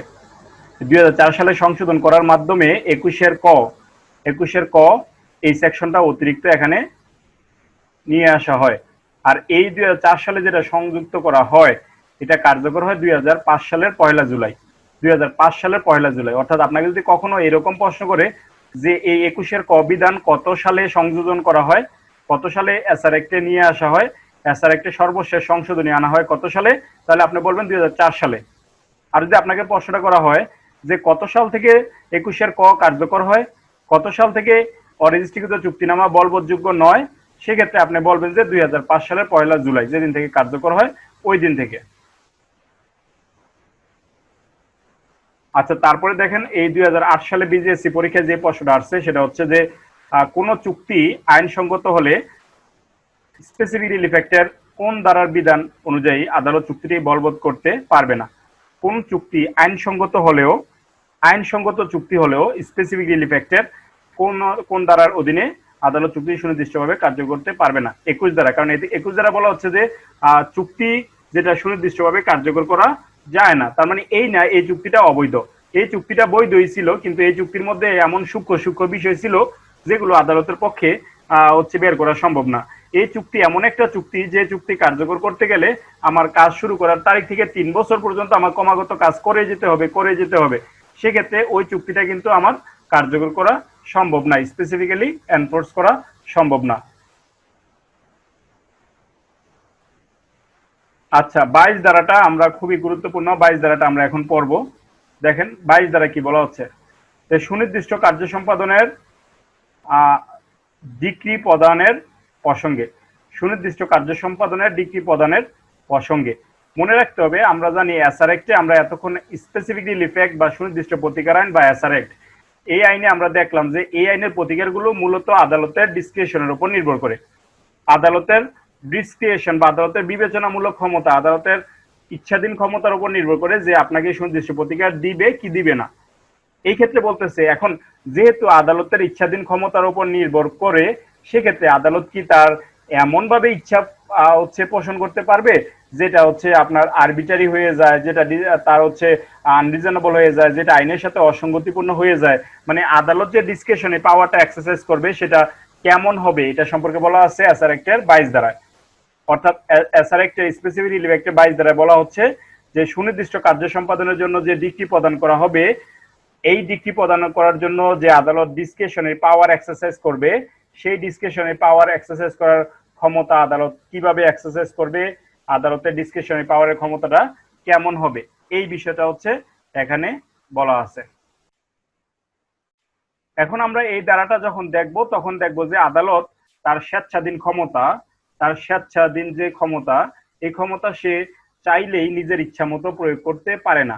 দেখেন, সুনির্দিষ্ট কার্য সম্পাদনের ক্ষেত্রে ডিক্রি প্রদানের এখতিয়ার স্বেচ্ছাধীন ক্ষমতা, এটা আমরা জানি। তবে আদালত এই ক্ষেত্রে মনে রাখতে হবে যে আদালত এই ক্ষেত্রে স্বেচ্ছাধীন বা ইচ্ছাধীন ডিসক্রিশনারি পাওয়ার ক্ষমতা স্বেচ্ছাচারী হবে না, আরবিটারি হবে না। মানে আরবিটারি আদালত যেভাবে খুশি ভাবে এই ডিসক্রিশনারি পাওয়ারটা এক্সারসাইজ করতে পারবে না। কারণ যখনই আপনি বলবেন যে এটা আদালতের বিবেচনামূলক ক্ষমতা, তখনই আপনাকে প্রশ্নটা করতে পারে যে এই বিবেচনামূলক ক্ষমতাটা তাহলে গিয়ে আপনার আদালত কি তার যেভাবে ইচ্ছে এভাবে প্রয়োগ করতে পারে নাকি কোনো রেস্ট্রিকশন আছে। সেক্ষেত্রে আদালতের রেস্ট্রিকশন গুলো এই 22 ধারায় বলা আছে যে আদালত আসলে কি কি রেস্ট্রিকশন সাপেক্ষে, কি কি বিধান সাপেক্ষে এই ডিসক্রিশনারি পাওয়ারটা এক্সারসাইজ করতে পারে। দেখেন, এক্ষেত্রে বলা হচ্ছে যে তবে নিম্নবর্ণিত ক্ষেত্রে সুনির্দিষ্ট কার্য সম্পাদনের ডিক্রি প্রদান না করা ইচ্ছাধীন ক্ষমতা প্রয়োগ করতে পারেন আদালত। এই নিম্নবর্ণিত ক্ষেত্রে আদালত সুনির্দিষ্ট কার্য সম্পাদনের ক্ষেত্রে ডিক্রি প্রদান না করার জন্য আদালত ডিসক্রিশনারি পাওয়ার এক্সারসাইজ করতে পারেন। একটু খেয়াল করবেন, আদালতের ডিসক্রিশনারি পাওয়ারটা কেমন হবে, এটা রিজনেবল হবে, এটা আইনসঙ্গত হবে এবং এটা স্বেচ্ছাচারী হবে না।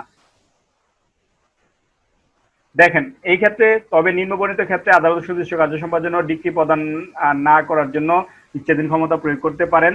সেক্ষেত্রে কেমন, যেমন কোন যে চুক্তি বাদীকে বিবাদীর উপরে একটি অন্যায় সুবিধা প্রদান করে থাকে। হ্যাঁ, যদিও বাদী পক্ষের থেকে কোনো জালিয়াতি বা ভুল বিবরণ নাও থাকতে পারে। এখন দেখেন, যদি এরকম সিচুয়েশন হয়, খেয়াল করেন, বাদী বিবাদী দুইজনে চুক্তি করলো, চুক্তিতে কোনো ঝামেলা নাই, কোনো জালিয়াতিও করে নাই, ভুলও করে নাই, কোনো কিছু করে নাই।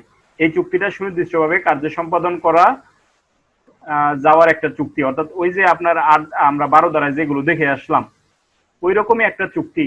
হ্যাঁ, তার মানে এই চুক্তিটা সুনির্দিষ্টভাবে কার্যকর করা যাবে।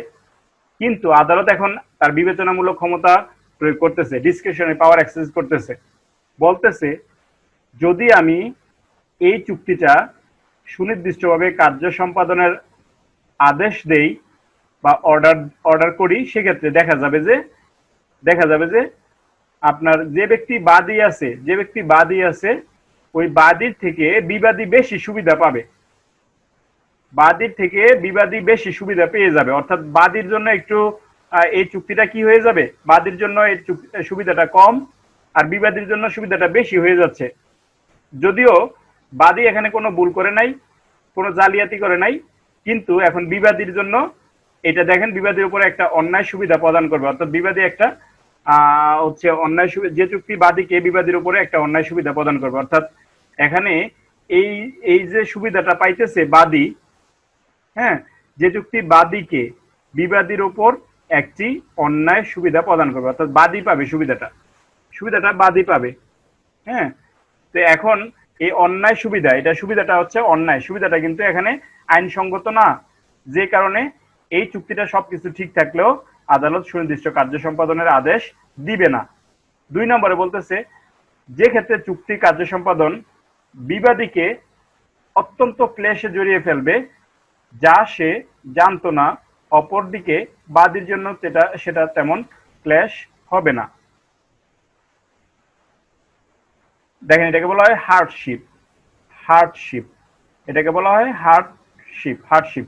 যদি কোনো হার্ডশিপের সিচুয়েশন যদি ক্রিয়েট হয় তাহলে এটা সুনির্দিষ্ট কার্য সম্পাদনের আদেশ দেওয়া হবে না। যদি হার্ডশিপের ক্রিয়েশন মানে হার্ডশিপ কঠোরতার যদি সৃষ্টি হয়, অর্থাৎ এখানে বলতেছে বিবাদীকে অত্যন্ত ক্লেশে জড়িয়ে ফেলবে, বিবাদীর জন্য হার্ডশিপ হয়ে যাবে, আর এইটা অপরদিকে বাদীর জন্য তেমন হার্ডশিপ হবে না। সেক্ষেত্রে এই মামলায় সুনির্দিষ্ট কার্য সম্পাদনের আদেশ দিবে না বা ডিক্রি প্রদান করবে না। তারপর বলতেছে যে চুক্তি যে ক্ষেত্রে বাদী সুনির্দিষ্ট কার্য সম্পাদনের চুক্তির উল্লেখযোগ্য কাজ সম্পন্ন করে ফেলেছে অথবা চুক্তির ফলে ক্ষতিগ্রস্ত হয়েছে সেক্ষেত্রে আদালত সুনির্দিষ্ট কার্য সম্পাদনের ডিক্রি প্রদান করতে পারে। এই ক্ষেত্রে আবার বলতেছে, খেয়াল করেন যে এখানে আদালত ডিসক্রিশনারি ক্ষমতা প্রয়োগ করতে পারে কিভাবে। যেমন একটা সুনির্দিষ্ট কার্য সম্পাদনের চুক্তির উল্লেখযোগ্য কাজ অলরেডি বাদী সম্পন্ন করে ফেলছে। যদি এখন উল্লেখযোগ্য কাজ করে ফেলছে, এখন যদি আপনি সুনির্দিষ্টভাবে কার্য সম্পাদনের আদেশ না দেন তাহলে বাদী ক্ষতিগ্রস্ত হবে। সেক্ষেত্রে আদালত ওই চুক্তিটি সুনির্দিষ্ট কার্য সম্পাদনের জন্য আদেশ প্রদান করতে পারে। অর্থাৎ 3টা সিচুয়েশন আছে এখানে। 2টা সিচুয়েশনে যদি হার্ডশিপ হয় তাহলে দিবে না, যদি বিবাদীর উপর একটি অন্যায় সুবিধা প্রদান করে তাহলেও দিবে না, হ্যাঁ, বিবাদীর উপর যদি অন্যায় সুবিধা প্রদান করে তাহলেও এটা সুনির্দিষ্ট কার্য সম্পাদনের আদেশ দিবে না। আর যদি এটা হার্ডশিপ হয়ে যায়, বিবাদীর জন্য এটা হার্ডশিপ হয়ে যায় তাহলেও দিবে না। আর হচ্ছে আপনার এখানে যদি আদালত সুনির্দিষ্ট কার্য সম্পাদনের আদেশ দিবে তখনই যখন দেখবেন যে বাদী সুনির্দিষ্ট কার্য সম্পাদনের যোগ্য চুক্তির উল্লেখযোগ্য কাজ সম্পূর্ণ করে ফেলেছে, একটা চুক্তির উল্লেখযোগ্য কাজ সম্পূর্ণ করে ফেলেছে।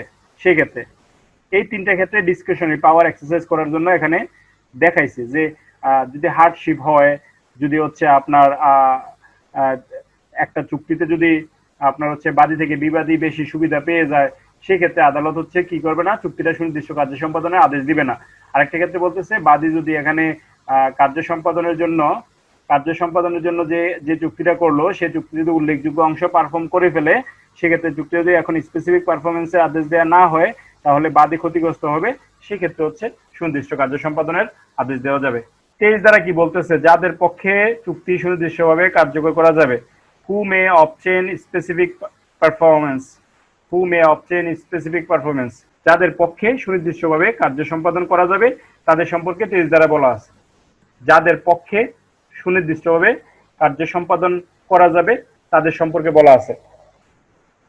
কাদের পক্ষে করা যাবে বলছে, মামলার যে কোনো পক্ষ তাদের পক্ষে সুনির্দিষ্ট কার্য সম্পাদনের তাদের পক্ষে করা যাবে।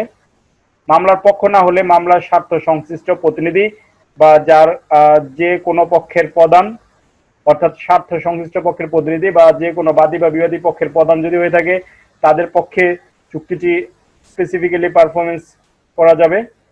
হ্যাঁ, তারপর হচ্ছে যেখানে চুক্তি হয় একটি বিবাহ সম্পর্কে নিষ্পত্তি বা একই পরিবারের সদস্যদের মধ্যকার সন্দেহপূর্ণ অধিকার আপোষ মীমাংসা, সেখানে চুক্তি অনুসারে হিতকর অধিকারের যে কোনো ব্যক্তি, অর্থাৎ আপনি খেয়াল করবেন যে এখানে বলতেছে যে একটা বিবাহ নিষ্পত্তি করার জন্য বা একই পরিবারের সদস্যদের মধ্যকার সন্দেহপূর্ণ অধিকার আপোষ মীমাংসা করার জন্য যদি চুক্তি অনুসারে যদি হচ্ছে মঙ্গলজনক কোনো অধিকার কোনো ব্যক্তির জন্য হয় তাহলে সেক্ষেত্রেও তার পক্ষে হচ্ছে গিয়ে চুক্তিটা সুনির্দিষ্ট কার্য সম্পাদনের আদেশ দেওয়া যাবে।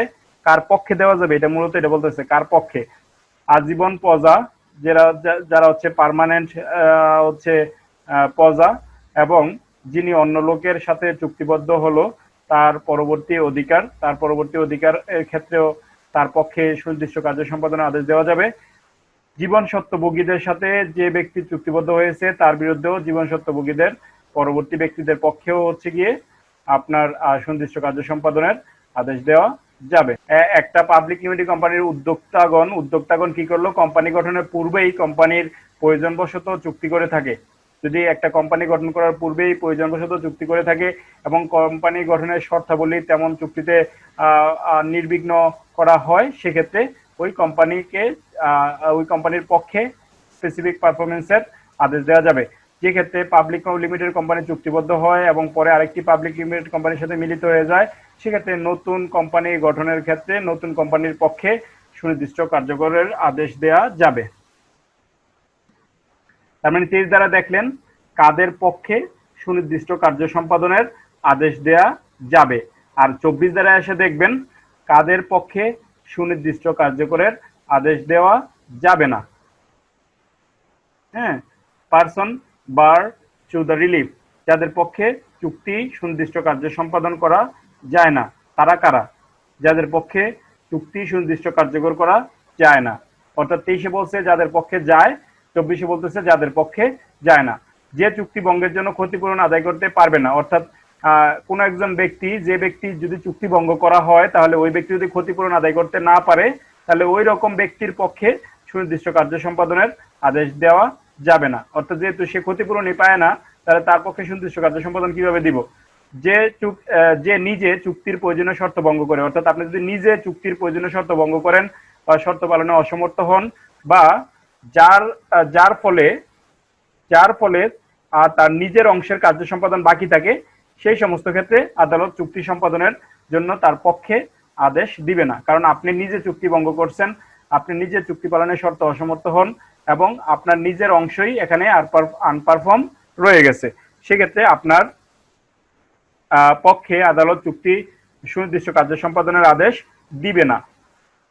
3 নম্বরে যেটা বলতেছে যে যদি যিনি ইতিমধ্যে তার প্রতিকার পেয়েছেন এবং চুক্তিভঙ্গের জন্য ক্ষতিপূরণ পেয়েছেন, এই সমস্ত ব্যক্তির ক্ষেত্রে আদালত চুক্তি সুনির্দিষ্ট কার্যকর এর জন্য আদেশ দিবে না। অর্থাৎ এই ব্যক্তি তার পক্ষে সুনির্দিষ্ট কার্য সম্পাদনের জন্য কোনো ডিক্রি পাবে না।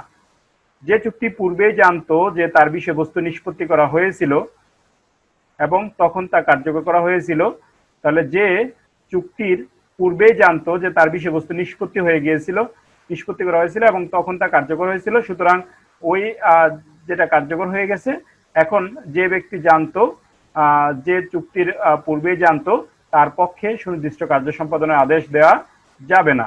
ভেরি ভেরি ইম্পর্টেন্ট হচ্ছে section 25। Section 25 very very important. Contract to sell property by one who has no title. খেয়াল করেন, যে ব্যক্তির কোনো মালিকানা নেই, সত্ত্ব নেই, সে যদি কোনো প্রপার্টি হচ্ছে গিয়ে আপনার কি করে, যে ব্যক্তির কোনো মালিকানা নেই, কোনো অধিকার নেই, কোনো টাইটেল নেই, সে যদি কোনো চুক্তি করে, তাহলে তার পক্ষে সুনির্দিষ্ট কার্য সম্পাদনের আদেশ দেয়া যাবে না। অর্থাৎ আমরা আরেকটু আগে খেয়াল করার চেষ্টা করবেন, 18তে পড়ে আসছিলাম যে ত্রুটিপূর্ণ টাইটেল ছিল। ওইখানে টাইটেল ছিল কিন্তু ত্রুটিপূর্ণ, এবং কিছু কিছু সংশোধন করলে টাইটেলটা হচ্ছে আপনার বৈধ হবে। সেই ক্ষেত্রে আদালত কিন্তু ক্রেতার অধিকারগুলো এখানে প্রোটেক্ট করছে এবং ক্রেতাকে হচ্ছে মামলা করার মাধ্যমে ওই ব্যক্তিকে বাধ্য করতে পারতেছে যে তুমি স্পেসিফিক পারফর্ম করো। আর এখানে এসে যে ভেন্ডর, যে বিক্রেতা, ওই ব্যক্তির পক্ষে বা ওই ব্যক্তিকে হচ্ছে কি করবে না, এখন হচ্ছে সুনির্দিষ্ট কার্য সম্পাদনের আদেশ দিবে না। মানে ওই ব্যক্তি কি করলো দেখেন, ওই ব্যক্তি সত্ত্ব নেই, স্থাবর অস্থাবর সম্পত্তি বিক্রয় বা ইজারা প্রদানের চুক্তি বিক্রেতা বা ইজারাদাতার পক্ষে সুনির্দিষ্ট কার্যকরী করা যাবে না। অর্থাৎ ওই ব্যক্তি তার প্রপার্টিতে সত্ত্ব নেই। মূল বেয়ার এক থেকে পড়াইতে পারলে আপনাকে সুবিধা হইতো। এখানে যে বিষয়গুলো বলা হচ্ছে সেই বিষয়গুলো হচ্ছে আপনার এরকম যে এখানে বিক্রেতার পক্ষে এখন সুনির্দিষ্ট কার্য সম্পাদনের আদেশ দেওয়া যাবে না। কারণগুলো কি? কারণগুলো হচ্ছে আপনার এই 25 দ্বারা কারণগুলো হচ্ছে আপনি খেয়াল করবেন যে 1 নাম্বার হচ্ছে এখানে বিক্রেতার কোনো সত্ত্ব নাই। তারপরে হচ্ছে বিক্রেতার কোনো সত্ত্ব নাই, আর সত্ত্ব নাই এটা জেনেও বিক্রেতা একটা চুক্তিতে আবদ্ধ হয়েছে। মানে বিক্রেতা কোনো টাইটেল নাই, এটা জেনেও বিক্রেতা একটা চুক্তিতে আবদ্ধ হয়েছে। সেক্ষেত্রে এটা স্পেসিফিক্যালি পারফর্ম করার জন্য ওই লোকের পক্ষে হচ্ছে আদালত থেকে ডিক্রি দেওয়া হবে না। আদালত বলবে যে তোমার তো এখানে সত্ত্ব নাই, তুমি এটা জেনে কেন চুক্তিতে আবদ্ধ হয়েছো, তোমার পক্ষে এই চুক্তি সুনির্দিষ্ট কার্য সম্পাদনের আদেশ দেওয়া যাবে না। 2 নম্বরে বলতেছে আপনার এখানে কি দেখেন, পক্ষ বা আদালত কর্তৃক নির্ধারিত সময়ে যদি বিক্রেতা হচ্ছে এর টাইটেল ফ্রম রিজনেবল ডাউট প্রদান করা সম্ভব না হয়। অর্থাৎ এই যে মামলার যে পক্ষ বা হচ্ছে আদালত কর্তৃক যদি যে ব্যক্তি এখানে বিক্রি করলো, যার সত্ত্ব নাই, যে ব্যক্তি বিক্রি করলো, যদি এই মামলাটা নিষ্পত্তি হওয়ার হচ্ছে আপনার নিষ্পত্তি শেষ হওয়ার মানে মামলা শেষ হওয়ার আগ পর্যন্ত বা মামলা শেষ হলেও মামলা যদি শেষ হয়ে যায় তারপরে যদি কি করা যায় যে আপনার ওই যে ব্যক্তি বিক্রেতা তাকে যদি কি করা না যায়, তাকে যদি একটা ওই যে আরেকটু আগে আমরা দেখলাম যে 18তে যে হচ্ছে আপনার ত্রুটিপূর্ণ সত্যটা ত্রুটি মুক্ত হয়ে যাবে টাইটেলটা, কিন্তু এখানে যে বলতেছে যে মামলা শেষ হওয়ার পরে যদি ত্রুটি মুক্ত টাইটেল আপনাকে দেওয়া না যায় সেক্ষেত্রে আপনার পক্ষে সুনির্দিষ্ট কার্য সম্পাদনের আদেশ দেওয়া যাবে না। তারপরে বলতেছে আপনার এই যে যে ব্যক্তি বিক্রি করতেছে এই ব্যক্তি তো সত্য নাই, এই ব্যক্তি সত্য নাই, এই ব্যক্তির পূর্বে যদি অন্য কাউকে মনে করেন যে সত্য হস্তান্তর করা হয়ে থাকে, মানে এই ব্যক্তি যে ব্যক্তি এই প্রপার্টির হচ্ছে আপনার এখন হচ্ছে মালিক বা যে ব্যক্তি এটা কন্ট্যাক্টটা করতেছে আরেকজনের সাথে, সেই ক্ষেত্রে হচ্ছে যদি এরকম সিচুয়েশন হয় আপনার দেখবেন যে এই ব্যক্তি পূর্বে কোনো একজন ব্যক্তিকে এই প্রপার্টিটা বন্দোবস্ত করে দিয়েছে, তারপরে আবার এই প্রপার্টিটা আবার আপনার কাছে বিক্রি করছে। সেক্ষেত্রে এখন যদি ওই ব্যক্তি বলে যে আমার পক্ষে স্পেসিফিক পারফরমেন্স অফ কন্ট্রাক্টের আদেশ দেন বা ডিক্রি দেন, সেক্ষেত্রে আদালত দিবে না। উদাহরণ দিয়ে আমি যদি বোঝানোর চেষ্টা করি আপনাকে বিষয়টা, মনে করেন যে করিম একজন ব্যক্তি, তার একটা প্রপার্টি আছে, সে স্নেহ ভালোবাসা আদর যত্ন এই বিষয়গুলোর মানে হচ্ছে এই বিষয়গুলোর কারণে বা এই বিষয়গুলো হচ্ছে গিয়ে বিবেচনা করে সে তার নাতি বা হচ্ছে তার মানে উত্তরাধিকারী বা হচ্ছে উত্তরাধিকারী না মানে আত্মীয় স্বজন এরকম কাউকে সে এটা হচ্ছে বন্দোবস্ত করে দিল বা হচ্ছে তাকে দান করে দিল বা হচ্ছে তাকে দিয়ে দিল। তো সেক্ষেত্রে তো এটা তো আর এই ব্যক্তির নাই, কিন্তু এই ব্যক্তি টাকার বিনিময়ে করে নাই, এভাবে দান করে দিছে, স্নেহ ভালোবাসা থেকে বন্দোবস্ত করে দিছে বা আজীবন সে লিজে থাকবে। আজীবন আজীবন হচ্ছে যত জীবন সে হচ্ছে ওই নাতি নাতনি বেঁচে থাকবে বা আত্মীয় স্বজন বেঁচে থাকবে, যাকে সে দিতেছে বন্দোবস্ত করে তাকে সুবিধা দেওয়া হবে এই জমি থেকে। কিন্তু কিছুদিন পরে সে কি করলো, এই জমিটা আবার হচ্ছে অন্য থার্ড পার্সনের কাছে বিক্রি করে দিল। সেক্ষেত্রে যেহেতু সে এই জমিটা আগে একজনের কাছে বন্দোবস্ত করে দিয়েছে, এখন পরবর্তীতে সে আরেকজনের কাছে বিক্রি করে দিলে তার পক্ষে এটা সুনির্দিষ্ট কার্য সম্পাদনের আদেশ দিবে না, বিক্রি দিবে না। কারণ আদালত বলবে যে তুমি তো অলরেডি এটা আরেকজনকে সেটেলমেন্ট করে দিছো, তাহলে এটা তুমি বিক্রি করতে আসছো কেন, এখানে তোমার টাইটেল নাই, সুতরাং তোমাকে এটা আমরা হচ্ছে সুনির্দিষ্ট কার্য সম্পাদনের আদেশ দিব না। তার মানে এই যে সিচুয়েশন গুলো বললাম, এই তিনটা সিচুয়েশন, এই পরিস্থিতিতে আদালত হচ্ছে আপনার এই ব্যক্তির পক্ষে, যার সত্য নেই তার পক্ষে সুনির্দিষ্ট কার্য সম্পাদনের আদেশ দিবে না। তারপরে আপনি খেয়াল করবেন হচ্ছে 27-এর ক, ঠিক একই রকম আমরা যেরকম 21-এর ক দেখলাম, 21-এর ক ঠিক একইভাবে এই 27-এর ক, এইটা হচ্ছে আপনার 2004 সালে সংযুক্ত করা হয় এবং 2005 সালের হচ্ছে 1 জুলাই থেকে কার্যকর করা হয়। দেখেন এখানে কি বলছে যে specific performance in case of part performance of the contract to lease, অর্থাৎ ইজারা সংক্রান্ত চুক্তি আংশিক সম্পাদনের ক্ষেত্রে সুনির্দিষ্ট কার্য সম্পাদন। রেজিস্ট্রেশন একটা সত্র দ্বারায় বলা আছে যে কোন কোন চুক্তি কোন কোন বিষয় হচ্ছে রেজিস্ট্রেশন করা বাধ্যতামূলক। সেক্ষেত্রে বলতে রেজিস্ট্রেশন একটা সত্র দ্বারার মতে স্থাবর সম্পত্তি 1 বছরের বেশি সময়ের জন্য ইজারা বা বাৎসরিক শর্তে যদি লিজ দেন, ইজারা দিয়ে থাকেন, তাহলে উক্ত ইজারার দলিল রেজিস্ট্রেশন করতে হবে। তবে সুনির্দিষ্ট প্রতিকার আইনের 27-এর ক ধারা মতে স্থাবর সম্পত্তি ইজারা দেবার চুক্তি লিখিত হতে হবে এবং পক্ষগণ কর্তৃক স্বাক্ষরিত হতে হবে এবং তার আংশিক কার্য সম্পাদন হিসেবে সম্পত্তির দখল বা দখলরত থাকলে চুক্তি রেজিস্ট্রি করার প্রয়োজন হওয়ার সত্ত্বেও রেজিস্ট্রি করা না হলেও উক্তি চুক্তি সুনির্দিষ্ট কার্য সম্পাদনের জন্য মামলা করা যাবে। তার মানে এখানে এই 27-এর ক দ্বারায় আপনি যদি রেজিস্ট্রেশন একটা 17 দ্বারায় দেখেন, তো 17 দ্বারা বলা আছে যদি বাৎসরিক লিজ হয়, বছর থেকে বছর লিজ হয়, তাহলে ওই চুক্তিটা কি করতে হবে, আপনার হচ্ছে গিয়ে রেজিস্ট্রেশন করে রাখতে হবে, ওই লিজ রেজিস্ট্রেশন করে রাখতে হবে, রেজিস্ট্রেশন করা বাধ্যতামূলক। কিন্তু এই 27-এর ক দ্বারায় বলতেছে যদি রেজিস্ট্রেশন নাও করে থাকে, সেক্ষেত্রে যদি ওই চুক্তিটা লিখিত হয় এবং পক্ষগণ কর্তৃক যদি স্বাক্ষরিত হয় এবং এটা যদি আংশিক কার্য সম্পাদনের হিসেবে আংশিক কার্য সম্পাদন হিসেবে যদি ওই সম্পত্তির দখলে চলে যায় বা দখলরত থাকে, তাহলে শুধুমাত্র রেজিস্ট্রি করা হয় নাই এই সত্ত্বেও রেজিস্ট্রি করা না করা হলেও উক্ত চুক্তি সুনির্দিষ্ট কার্য সম্পাদনের জন্য আপনি 27-এর ক দ্বারায় মামলা দায়ের করতে পারবেন। তবে এখানে একটা বিষয় বলা আছে, 1930 সালের 1 এপ্রিলের পর সম্পাদিত ইজারা চুক্তি সমূহ এই ধারার ক্ষেত্রে প্রযোজ্য হবে। অর্থাৎ 1930 সালের 1 এপ্রিলের আগে যদি আপনি কোনো হচ্ছে আপনার specific performance in case of part পারফরমেন্সের যদি আপনি কন্ট্রাক্ট টু লিজের ক্ষেত্রে যদি আপনি আবেদন করে থাকেন, তাহলে আদালত আপনাকে এই 27-এর ক দ্বারায় আপনাকে প্রতিকার দিবে না। আপনাকে অবশ্যই 1930 সালের 1 এপ্রিলের পরে সম্পাদিত ইজারা চুক্তির জন্য আদালতে গিয়ে মামলা দায়ের করতে হবে।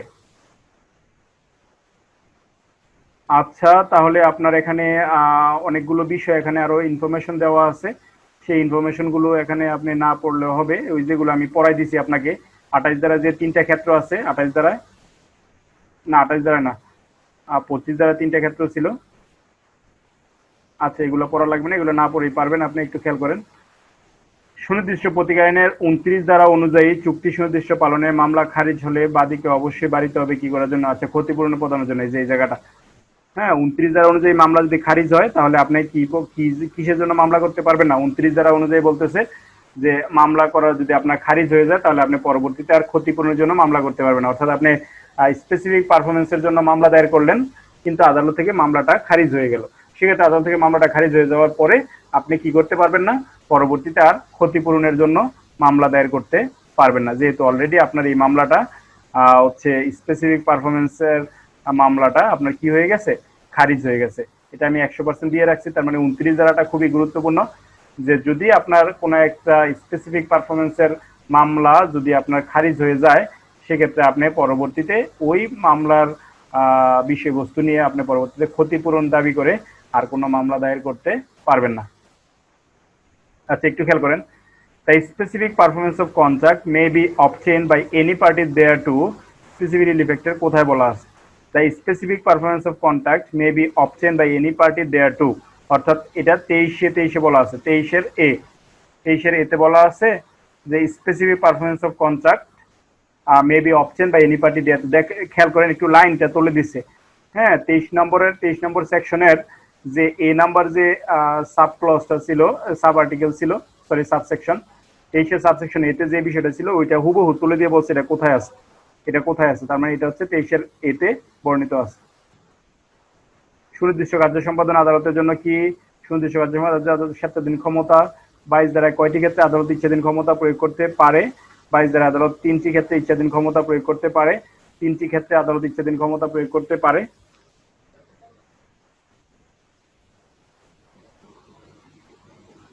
আচ্ছা, তাহলে আজকে আমরা হচ্ছে গিয়ে আপনার এই 29 পর্যন্ত পড়লাম। হ্যাঁ, আপনার 31 থেকে হচ্ছে খুবই গুরুত্বপূর্ণ একটা টপিক।